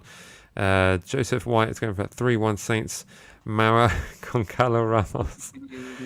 Maybe jumping the gun there with that scorer prediction, considering he's playing for another club. Maybe they're including the goal that he has just scored tonight. He scored tonight in the first half. I'm not sure that fits in the Premier League rules. I'm not sure if you can use it. Pretty sure it does. Game. If you score in the week, you get to bring that goal with you. Oh, okay. It's kind of like I brought this with me. Just stick it on the board. There we go. Exactly. Josh, you're going for a 2-1 Saints. James Ward-Prowse with a 90th minute free kick to win it. That's incredibly we romantic. Give you that goal, prediction. guys, and we still beat you. There's a lot of numbers in this. I got to get this right. Sinkidulli is going for if we play 3-5-2, then 3-1 Leicester. But if we play 4-2-2, I'm guessing he's going for a 2-1 Saints win. If we go 4-4-2, that'd be cheating. Bradley's going for a 2-0 Mara and Prowse. I nearly went for that, but I was just thinking with the frailties that we've had. Those goals we can see against Leeds were freakishly weird, I thought. Anyway, Prowse, I don't think Ward is capable of saving. Ooh, look at that. Charlie Page on the fence here. 1-1. Two stubborn managers making wrong decisions, causing for boring stalemate. Wow, sell it. Whoa. Everyone take the pay-per-view money till about 11. Yeah, exactly. Yeah, just before the weird film. CJ Gaming's going for a 3-0 Leicester. I'm judging by the profile pic that you from the blue side of the stadiums that look the same. It's one of those names, isn't it? I'm not going to say it out loud. 1-1. Sorry. There we go. Vardy hat-trick. They're going for that 3-0. Whew. Mark, channel member, is going for a 9-9. Look at that. God, imagine the stoppage time on that. Only joking. 2-1 to the Saints. Lord O'Benny's with you, Jay. He's going for 3-1 Saints. Aribo, James Ward-Prowse, Armstrong. He's feeling optimistic. I wonder what the odds are on another 9-0. Jack, you did start that, to be fair, so I'm just going to let Chris on. I take full responsibility for it, and any Southampton fan who doesn't. It's I just thought you were checking that on your phone then, thinking, yeah, no, a little bit of me was. I have a fiver on that. It's worth a quid. CJ Game has changed. He's changed his. He's put 3-1. We managed to get a goal back already in the stream. Don't say anything else. Stop there, CJ. 3-2 will come up in a minute. Here we go. Channel member CV66 going for a 2-1 Saints. He would be on that. Jacket Potatoes going for a 9-0 Saints. Way. There we go. It's about time. Fair dues, mate. Fair dues. Ben is going for, I actually changed my mind, a 0-1 Marat late winner. Oh, I love that. And the score is for Singutuli. It's going for Adams and Mara. Oh, look, CJ Games even putting his timings in now. Look at that. Vardy in the 8th minute. Walker Peters in 43rd. Vardy in 56th. Dewsbury Hill 89th. Ooh. I'm going to put that exact bet on. That's what I will do tomorrow. That does make 3 months. If that comes up tomorrow, I'll be scared. He gets that dead on. James going for a 3-2 Southampton. Jack Potatoes wants a Lavia hat-trick. I love to see a Lavia goal. We went and see Delgo 86. Love that name. Del in your username. Brilliant. Love it. 3-1 Saints. Aribo brace and James Ward-Prowse free kick. Did you see when Aribo nutmegged the goalkeeper as he fell to the ground? I'm not sure if that was deliberate or... I'm going to say he meant it. Let's be fair. In the moment, none of us wanted him to do that. But now looking back at it, it's like, oh, that's silky. That is. A horizontal nutmeg. You don't see that often. That's talent. That is. I nearly made a T-shirt of what are you doing? Because I thought that was brilliant. Oh yeah, it was. Come on! What are you doing? I couldn't have more perfectly looked more of a moron in that moment. Just like, no, yeah. So it all stays in. It's capturing the life. I love that bit. Shaq Hussey's going with a 3-0 Saints. Vestergaard own goal, Aribo, and a James Ward-Prowse penalty. Vestergaard won't get anywhere near the starting 11, or even the coming on 11. It'll be brought on just before you have a corner at the end. Just before we have a corner at the end. And you joke. You fucking joke. Yeah. Brendan I'm going to come and find you if he does. Brendan will think we need a goal here. It's 89 minutes, and one thing we know about Vestergaard, he's a great character. Yeah. Great head on him. He can clear that, no problem at all. Won't get confused. I should never leave you two anyway after what you told me. Jack Shows go for a 1-0 to Southampton. I imagine Jack's going. I pretty much see Jack at every away game. So he's always up there. Lord Bennett cannot see us signing. That's not a score prediction. I've clicked on it wrongly. We'll chat about it later. Jacob Walker's going for a 1-2. Correctly putting in the positions of the goal scores there. With Salesu and Mara. Change your mind too much. Are you going for a Saints win now? Is that what you're saying now? It's nice to know that our punditry is that good at making people change their score predictions like that. Exactly. We're obviously making such good points that, like, you're right. I'd love his next one to come up as 5-0 to Leicester. Something like that. We will not put that comment up. No, I know. I will ban those comments. Ben, you can keep trying. We shall see. Matthew Emerson's going for a 3-0. Oh no. 2-1 Leicester, unfortunately. That would be unfortunate. Sensible Saints fan. Make us very sad. Sounds like an idiot to me. I like that man. At the cut of his jib.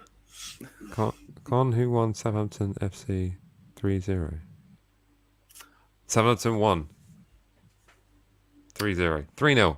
I understand those words separately, but in that order, in that sentence, I don't. Yeah. I'm going to say that's a 3-0 win prediction. There he is. Sure. Jad's going. He's going up. Come on, you Saints. Good stuff. Some more words here. Prediction for Man U versus Southampton. We're getting way ahead of this. Look at this. Will Pierce 21, 35, 87. Oh, 7-3. Oh, I'll take that. All right, cool. Thank you very much. Lock that in now. That's an interesting one. That's an interesting one. I have to say, I'll get onto it in a minute. Can I be saying Emirates if Arable isn't at Manchester City? I don't know. Maybe a couple of seasons. We shall wait and see. What I will think is by the end of the season, people will realise what an insane signing that was for. Was it 6 million, 7 million that we pay for Aribo? Mental. Yeah. Mental stuff. Yeah. Scotland, just cheap up there, isn't it? It is. We do well out of that league. We really do. Stephen Davis, Van Dijk. Who? Never heard of him. Fraser Forster, in a weird way. Only one I recognise there is Elianusi. The rest of them are all dead men. I don't know who they are. Oh dear. So there we go. That is our score predictions for the weekend's game. Chris going with getting behind his team 2-1. I wouldn't expect anything other to be quite honest with you. I'm glad you. I'd be worried if you didn't. And Jack would probably be very upset if you went for a draw. So well done there.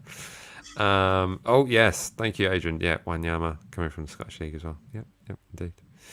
So let's just what we tend to do at the end of the show. Thanks for staying on, Chris. We weren't expecting you to stay with us this one, but you're more than welcome to join us for the chat.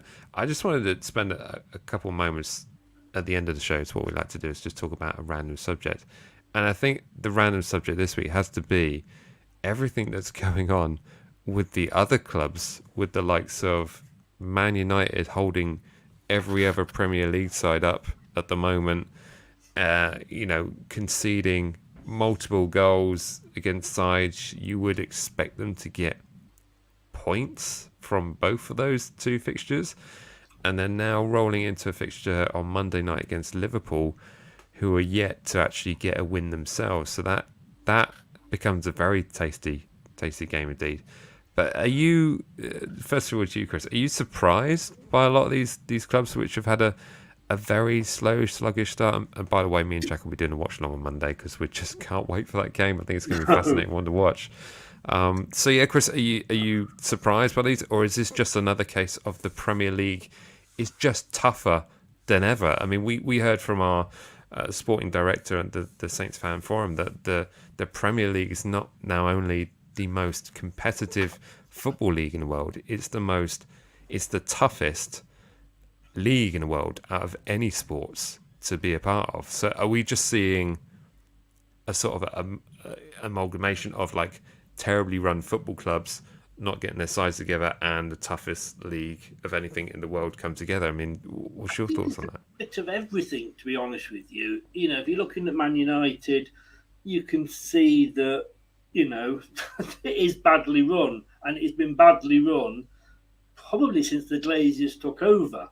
And the only reason, and yes, I know the Man United fans are going to go at me and say, well, we never wanted them here. But when Fergie was there and they were winning, it kind of papered over the cracks. But we're 2 games in. Let's not panic too much. I mean, you two guys are babies. I mean, I can remember years and years ago when you never saw a table until about the 11th game. Right. Yeah. Because it wasn't worth showing it, And, if you go back to this time last year, Arsenal were bottom with no points. Mm-hmm. And they ended up qualifying for Europe. Let's enjoy the moment with Man United while we can. I'm not saying that, we should not, take every opportunity to take the piss out of them. Yes, we should. But I don't think, if you go forward to the end of the season, we're still going to see Man United at the bottom. You've also got, I think, like with ourselves, there's a bit of sense coming into it a little bit, that we're not just spending money, etc. But then you still get clubs like Everton and Forest that just seem to want to go out and buy whoever's available. And that doesn't work. Fulham have tried it a couple of times. It just doesn't work. I'm worried where this is all going to end up, to be honest with you, because we can't just keep going on and on and on. At some point, that bubble's got to burst. And I don't mean West Ham, I just mean the whole Premier League bubble. And I just worry that, that we could see the first ever team from the top division maybe going bump. Really? Yeah. I think, that bad. I mean, look at the debt that Man United have got. I had an amazing stat that actually, I mean, the big thing for me is ultimately, Gary Neville will go on and on about this and, say it's basically the Glazers' fault, And I've always been in a position where I said, well, if you have a shop and you rent that shop from the landlord, you just basically, it's a building and you run your business. Effectively, the failing of your business is not down to the landlord who you rent the property from. But I think in the terms of the Glazier setup, it's a little bit different because you have ultimately ownership of football clubs comes with investment. And the mad stat I heard was the fact that in the same time period that Manchester City have invested 1 billion in that team, that the Glazers have extracted 1 billion in dividends from Man United. They haven't invested anything in that club at all. I think I read somewhere $600 million they borrowed to buy the club. $600 million plus extra is still what they owe. Any money that they spend on players is generated through the club itself, merchandise and tickets and TV rights, etc. And I also think as well, fans' expectations have changed, and we've got to be careful in what we wish for. Like I said, if you look at us, we now think, why aren't we fifth? It's bad if we're not fifth. Well, we're not the fifth best team in the league, and some owners I think are trying to kind of live the dream for the fans, and they just throw money at it. And if you look at Everton, I mean, look at how much they have wasted on so-called decent players over the last couple of seasons, staying up by the skin of the teeth last season. Yeah. I just think you've got to. I just think some of the owners, I just think they say that they seem to buy a football club, and you've got new owners, and I don't know what they're like. You'd be able to tell me, but I'm hoping the more of like the Leicester style than the Man United style, because I think the more ones that you get that are like Man United, like Arsenal, that don't even come and watch the games. At least bloody Abramovich used to be at Chelsea. Yeah, absolutely. I mean, I always look at clubs like Liverpool, who I think are quite a well-run club, but they're almost in a position now where they're struggling to compete in terms of spending and in terms of what they can actually have in terms of squad depth. And, Jurgen Klopp constantly makes reference to the fact of, there's so many fixtures and, so many fixtures being close together. And I think that frustration comes from the fact that he doesn't have, they nearly lost Salah because they didn't want to pay him what he thought he was worth or whatever it may be. And I look at clubs like Liverpool and I look at clubs actually like Leicester and say, and just think like how actually well they've been run to get the success they've got. I mean, both yourselves and Liverpool have only got one Premier League title, in the seasons past. But just in the sense that, the amount of money that's been spent compared to the amount of success they've had. I mean, the Champions Leagues that Liverpool have got in recent years with quite sensible, modest spending. They sold Coutinho, got a ton of money, and got two decent players in the mate, Alisson and Van Dijk from ourselves, and set up a team from there. And you could argue and look back, if Gerrard hadn't had that slip, would they had the success they've got now? Would Brendan Rodgers still be at the club? But I'm going on a tangent here. But the point is, I look at clubs like Man City, and I think they're an amazing, formidable side, but they've spent ridiculous amounts of money to get there. But there's almost like this respect tier. Do you know what I mean? Where you spend to get success, and really it's borderline cheating at the moment. But it's a frustration from someone who supports Southampton, who supports a Palace or a Brighton, and things like, well, we just don't have that kind of funds to try and compete with that. And you end up with this scenario where effectively just staying in a league is pure success. But do you not think that you've got clubs like Portsmouth? Hey. No. You can say the 9, but not that. Come on. Let me finish. No, clubs like Portsmouth, like Rochdale, like Oldham, that look at Southampton and think, wish we had their money. Oh yeah, Portsmouth think that all the time. Yeah, they even though they got that Disney money, but it's relative. Yeah, it's relative. It's relative, isn't it? Every time, even like when you hear United fans talk about how bad the Glazers are, it's like, yeah, well, your club's never been in liquidation whilst you were in the lower league. Like you don't know you don't know what bad owners really are, nor do you know what real hardship is. But on the flip of that, it's very hard for us to look at the other end and feel. I feel no sympathy for any top 6 club if anything happens to them. When anything like people, I love looking at Chelsea right now and their fan base being like this. Oh, there's too much of a scattergun approach to transfers, and they're not getting the players that the manager wants. It's like, you guys have had a Russian oligarch in charge for almost 20 years, doing whatever he wants. If something didn't work, don't matter. Just buy it and get a new one.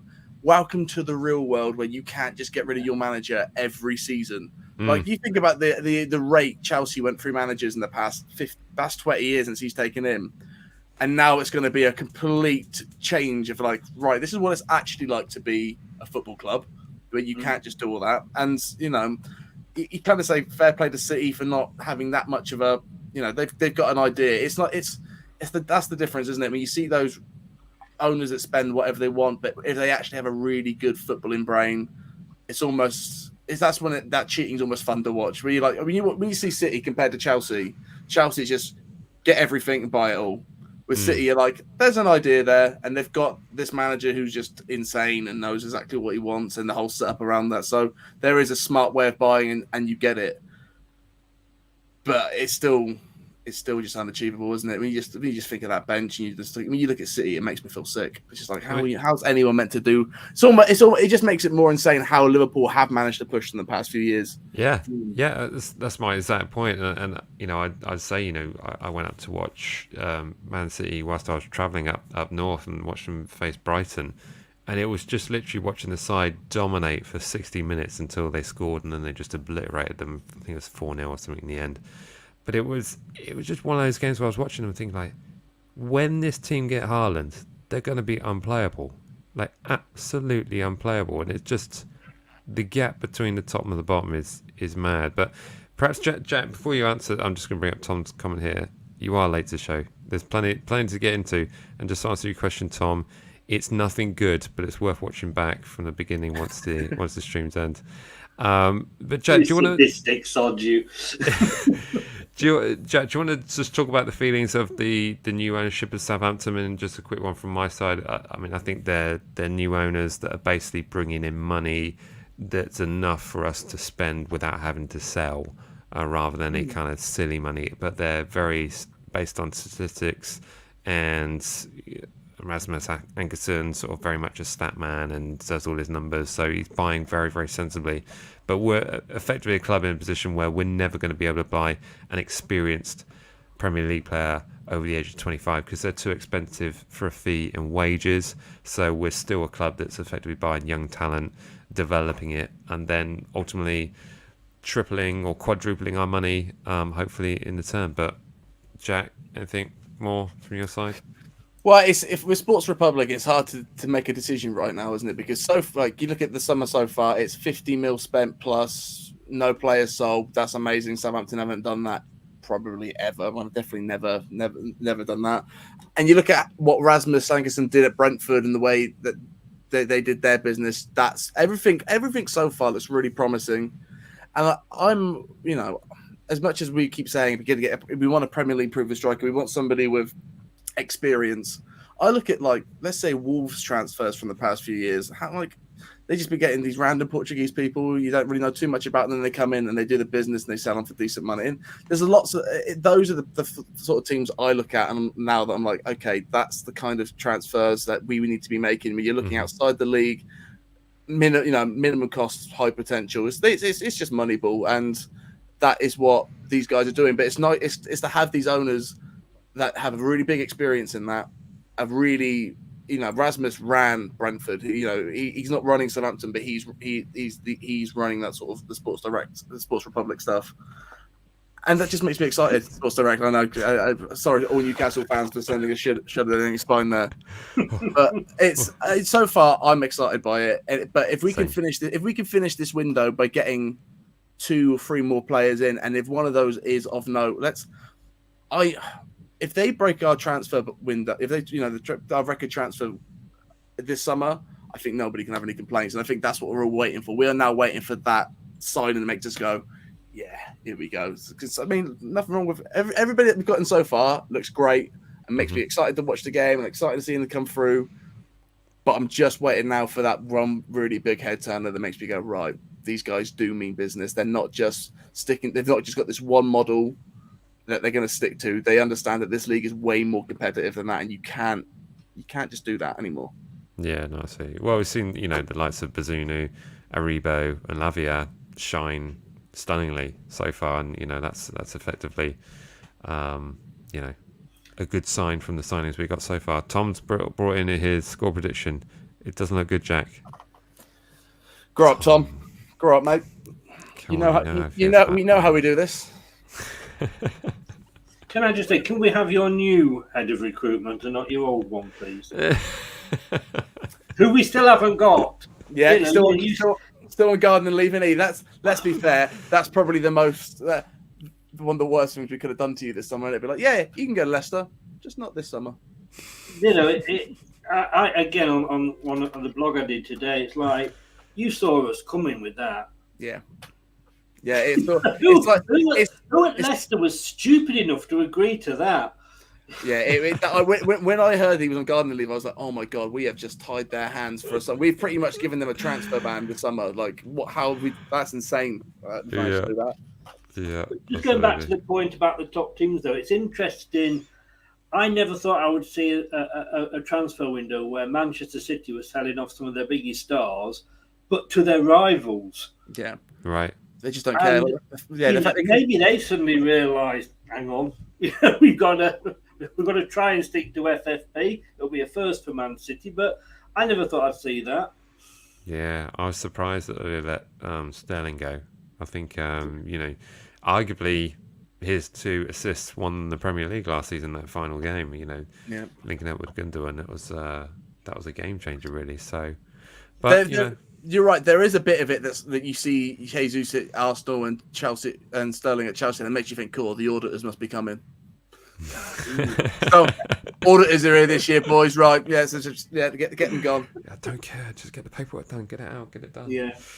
But doesn't it make it the fact that the Premier League is the most exciting football league to watch in the world because anybody can beat anybody, or anybody can get a point against anybody. I mean, we saw it in the opening game of the season with Liverpool, just drawing 2-2, and they were lucky to get a draw in that. I thought, it could have been a Fulham win, and the 2 games that Man United have been involved with, albeit I think Man United are all over the place, so it's probably less of a surprise when you look at the score sheets at the end of that one. But it's still the same thing. Doesn't matter how much you spend, if you're not a well-run team, you won't be winning any football games. So it's there is that. Do you think? Sorry, just to ask you this, but I was a little bit worried that the Premier League was coming predictable. Like Scotland, you got Rangers, Celtic. France, you got Paris Saint-Germain plus another every season. In Spain, you've got, it's Barcelona or Real Madrid. But this season, I think we couldn't see. I think Man City will still win it, and I've got Liverpool as second, but I don't think it'll be easy. I think Tottenham and Arsenal are going to be up there, and even Chelsea. And for once, I'm actually pleased about it because I think it's going to make it more exciting. Because I hate it when it's just the same teams season in, season out. But like you say, anybody can beat anybody on the day. Who'd have thought Brentford would have beaten Man United 4-0? Exactly. I had to mention it again. I think the league just does go in these cycles where United have the dominancy for a long time, Chelsea have the dominancy. Now we're in this City phase, but there will still be those seasons where people just come through. And like you said, I do look at Arsenal and Spurs this season and think, they can just string certain games together. They could go on a run and they can come close. And then once you're close 2 seasons, you can start really building a squad. Everyone knows how much money you get for finishing in that second and third spot. And then, because United have run so poorly, that's the only reason why they haven't been able to grab hold of those insane second place finishes that Ollie managed to get them. Yeah. So I think something's coming soon. That'll be this season because, like you say, I think Haaland in this City squad. But here's the thing: injuries. They do hit, and Haaland does go out injured. And once he starts getting wellied about a little bit in the Premier League, you'll start to see it. Once people stop fearing him so much, I think those first 2 games, I think people are a little bit like, oh my god, it's Haaland, and he's performed. But as soon as he comes up against those sort of teams, he's gonna get found out. I mean, just look at is it Darwin, which one got sent off for Liverpool? Was it Darwin Núñez or the other one? Núñez. Yeah. Look at it. Everyone's thought, oh my god, a well beater. This first proper game where he comes up against an old school Premier League player.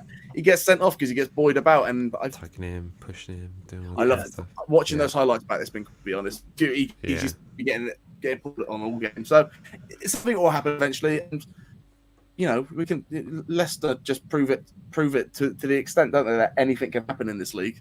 Yeah. And I love the comment you made then. I totally agree with you, and I know it had to happen at some point. But it does go around in circles, very much so. And the problem is, though, I mean, the Premier League is 30 years old, so that is how many fans out there of these clubs remember the pre-Premier League days when Manchester United were shit. When it was all Liverpool. And Manchester United passed, obviously, the Busby era, but for years, they'd go out and buy a player just because he was for sale, and stop any other team getting him. And they won the odd FA Cup here. They actually even got relegated one season. But nobody remembers that because you're not all old buggers like I am. I think even if you talk to like Man United fans, even they're like, oh, it's just City just going to be too dominant. The way they spend, it's like, yeah, that was you for a long time, you idiots. Now it's not you. Suddenly you're like, oh, this is rubbish. Like, how dare they do this? It's like, no, this is what it's like being a fan of a team that doesn't just win everything. Welcome to the real world, idiots. Like that's and I think there's also a split in the Premier League era of almost how long the internet and social media has been about, because there seems to be a divide. It's almost like the Premier League split in half between the 90s, a little bit of the early 2000s, and then sort of like 2005 onwards seems to be a completely different thing. It's just how people take stuff. Like no one ever talks about Teddy Sheringham anymore, and that's a shame. Yeah, no. One thing I add to the top teams, I honestly think we'll see Liverpool struggling this season. I think we'll see them struggling to keep pace. I can already see with a lot of the frailties and the thinness of the squad and the injuries that they're already having. I think we'll see more of a less of a two-way kind of thing. I still think City can absolutely run away with it, if I'm quite honest. But I think also Chelsea, for me, for the amount of money they've spent, I'm surprised that the fan base are kind of content to say, yeah, we'll get closer to Liverpool in second place this season, and why they aren't thinking, well, let's, surely we should be on a title charge with the because they're on track for the record transfer window spend, I think, not only for them, just for anyone in the Premier League. So you've got to be looking at that. But do you think, I know what you were saying about Man City and, they bought the titles, etc., but at least, again, years ago, they were in the third tier. Mm. Yeah. They had and that's why I don't kind of begrudge them. It's like the same with Newcastle. I'm not jealous of the money that Newcastle have got, because if that was me, I'd be going, hey, get off here. Yeah. I think we all would, It just happened to be Newcastle, and probably after Mike Ashley for so long, they might, they deserve it. But, these clubs are clubs that have suffered. But like you say, when you look at Mark Goldridge and the shit that he spews out when he's watching a game, it's like you are not what you seem to think you are anymore. Yeah. Well, they've come from a position where they're so used to it. But you're talking about the likes of Newcastle suffering. It always makes me laugh. I mean, did they really suffer that much? I mean, okay, Mike Ashley was a terrible owner, and the investment in the squad. But I think even they were thinking, we were pushing for titles. We were playing against a team to like Barcelona, and we dropped off, and there wasn't the investment there. But let's be honest, they had Rafa in the Championship. They kept Rafa in the Championship, and when we dropped out of the Premier League and went down to League One, we had like PE teachers running our club. So it was just, did they really suffer that much in the sense? But yeah, they are. And in a really good position with FFP. Yeah, for the new owners to come in. Literally, those owners could have asked more for that spend. They're like, brilliant. They can literally do what they want now. Yeah. No, and again, I suppose we won't know the full story because we don't follow Newcastle day in, day out, but even though it's shoved down our throats by Sky News all the time, but there we go. Well, that's a new darling, isn't it? Them and Nottingham Forest. All over me. So, what can we say? That's Sky for you, isn't it? It is indeed. Yeah. So there we go. I just want to bring a quick mention. There's been lots of comments in the chat section about Giancarlo Ramos. Do we think possibility of signing him? I think someone put up here that apparently, there you go, Joseph White put Giancarlo Ramos. We have a free run at him as well. Pedro is off to Newcastle, and Wolves simply don't have the funds after spending 50 million on Nunes. Well, that's encouraging. I guess it's going to be down to the player. So hopefully we can put in a good performance at the weekend, and he likes the idea of coming to the South Coast. So what you were just saying about the big teams failing, and you're looking at Man United, and they're finally now given up. But they were after, what's the guy from Barcelona they were after? Frankie de Jong. De Jong. And they were chasing a player who didn't want to come to them. Yeah. It's mental, isn't it?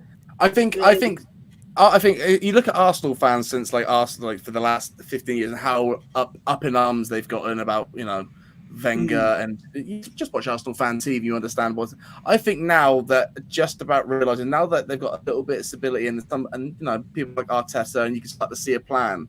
They're starting to come back to the fact that right, we're no longer we haven't been a Premier League winning side in 20 years. We've not been a European side for Champions League side for almost 10 years now. They've all sort of accepted where they are and can now build from there. And I think United are Arsenal about 10 years ago. Mm-hmm. You know what I mean? They've fallen off. They don't understand why. They think they deserve the world, and it's just going to take them some time to sort of just readjust to where they need to be again. There's still a lot of Arsenal fans out there that think that way still. But those Arsenal fans are mental, though. That's the thing. You have to keep that in mind. Having just beaten us 4-2 and having had the performance that they did against us, and I went on to an Arsenal channel in the chat and I went, okay, 4-2, you've made some great signings. One of your signings has scored 2 and assisted on 2. Surely you can't have anything to moan about Arteta. And the guy went, yeah, but his gameplay's not brilliant, Yeah, that's what it is. I went on last season. I went on two Arsenal channels, and they were the complete opposite ends of each other. One of them is just not good enough. Arsenal deserve more. Arsenal, and the other one is we finally got an idea and finally bring you through. And there's a lot of stuff that I want to do, and we are building back to a strong position where we, I think Jesus and what's the other guy from City? They got the Ukrainian guy was Zinchenko. Yeah. I think those two are really great signings for Arsenal, and I think once you start getting those players in, bolstered with the great youth talent that they've become through, Arsenal are going to start to become a great team. And if you're not an Arsenal fan and can't enjoy that, again, you need to have your head checked, have a little head wobble, because you don't know what bad football really is. There's another one there. Oh, can you see that? 3-1 to the Foxes. It's coming in. Ex-players, these, you see, they know what they're talking about. Who was that prediction from? That was Ian Wilson. Oh, there we go. You sat there going, who the fuck? Because you're babies. There used to be in the 70s when John Wallace was the manager and what have you. From Scotland. He's a Scottish player. As a lot of players were when Jock Wallace was manager. You'll hear them all again tomorrow, Jack. I can't wait.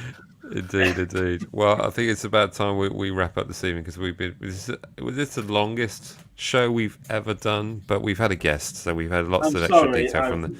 No, do not apologise. We probably had the largest accurate insight on the opposition rather than go, I don't know, they look all right. So it's great to have extended detail, and also thank you for putting in your chosen 11 because I think it sort of gives us a bit of context, especially when we're looking at who our left backs are going to be up against and the likes. So thank you so much to Chris for joining, and thanks to Jack as ever, and thanks to everyone in the chat section for joining us throughout. Be sure to smash that like button and let us know in the comment section if you're going to the game. But me and Jack, we will not be going to the game, sadly, but we will certainly be catching up with you. We'll be doing a watch along for the Man United Liverpool game because we're just quite fascinated about that. But we got a little something up our sleeves for that game as well, which we'll reveal in the social posts over the weekend. So be sure to check that out. But Chris, do you want to just let everyone know where they can find you on all the socials and stuff? Yeah, at Leicester TID, as it says below there, on Twitter, and Leicester Till I Die TV on YouTube. And catch us tomorrow at 9 o'clock when we will be having the ginger one on the show. Indeed. That's me! Yeah. Hopefully without that shirt. Be sure to check out Chris's show tomorrow night. Jack will be attending with him there. So he'll be able to go and wear that absolutely glorious shirt and going over into enemy territory. By the way. I'll be honest, boys. That is without a doubt the hottest shirt that I own. It's an absolute sweat lodge wearing it. I hate wearing it, but I'm going to do it tomorrow because it's the job. I'm glad that you're going to suffer in this. Honestly, Chris, know that when I wear that shirt, I am suffering. That makes me feel better. I've seen it sold a few times on eBay recently for pretty good money. It's like, oh, that's good. But I know how minging my shirt is after I've worn it. So I'm like, I won't be able to get that money for it. What's that, Jack? You need a new shirt. You should go to matchdayvlogs.com because they've got loads of new shirts there. Seamless link. I like that Living Ariba Loco one. I might have to get one of those myself. There we go. Don't worry, Chris. I know a guy. I'll sort you out one. £3 off this week only, so go and check that out. All new designs, the introductory rate, £22, so go and check them out. Excellent. Well, thanks again once to everyone here. As always, remember to like, comment, share, and subscribe, and we'll see you all in the next one. All right, see ya. Bye.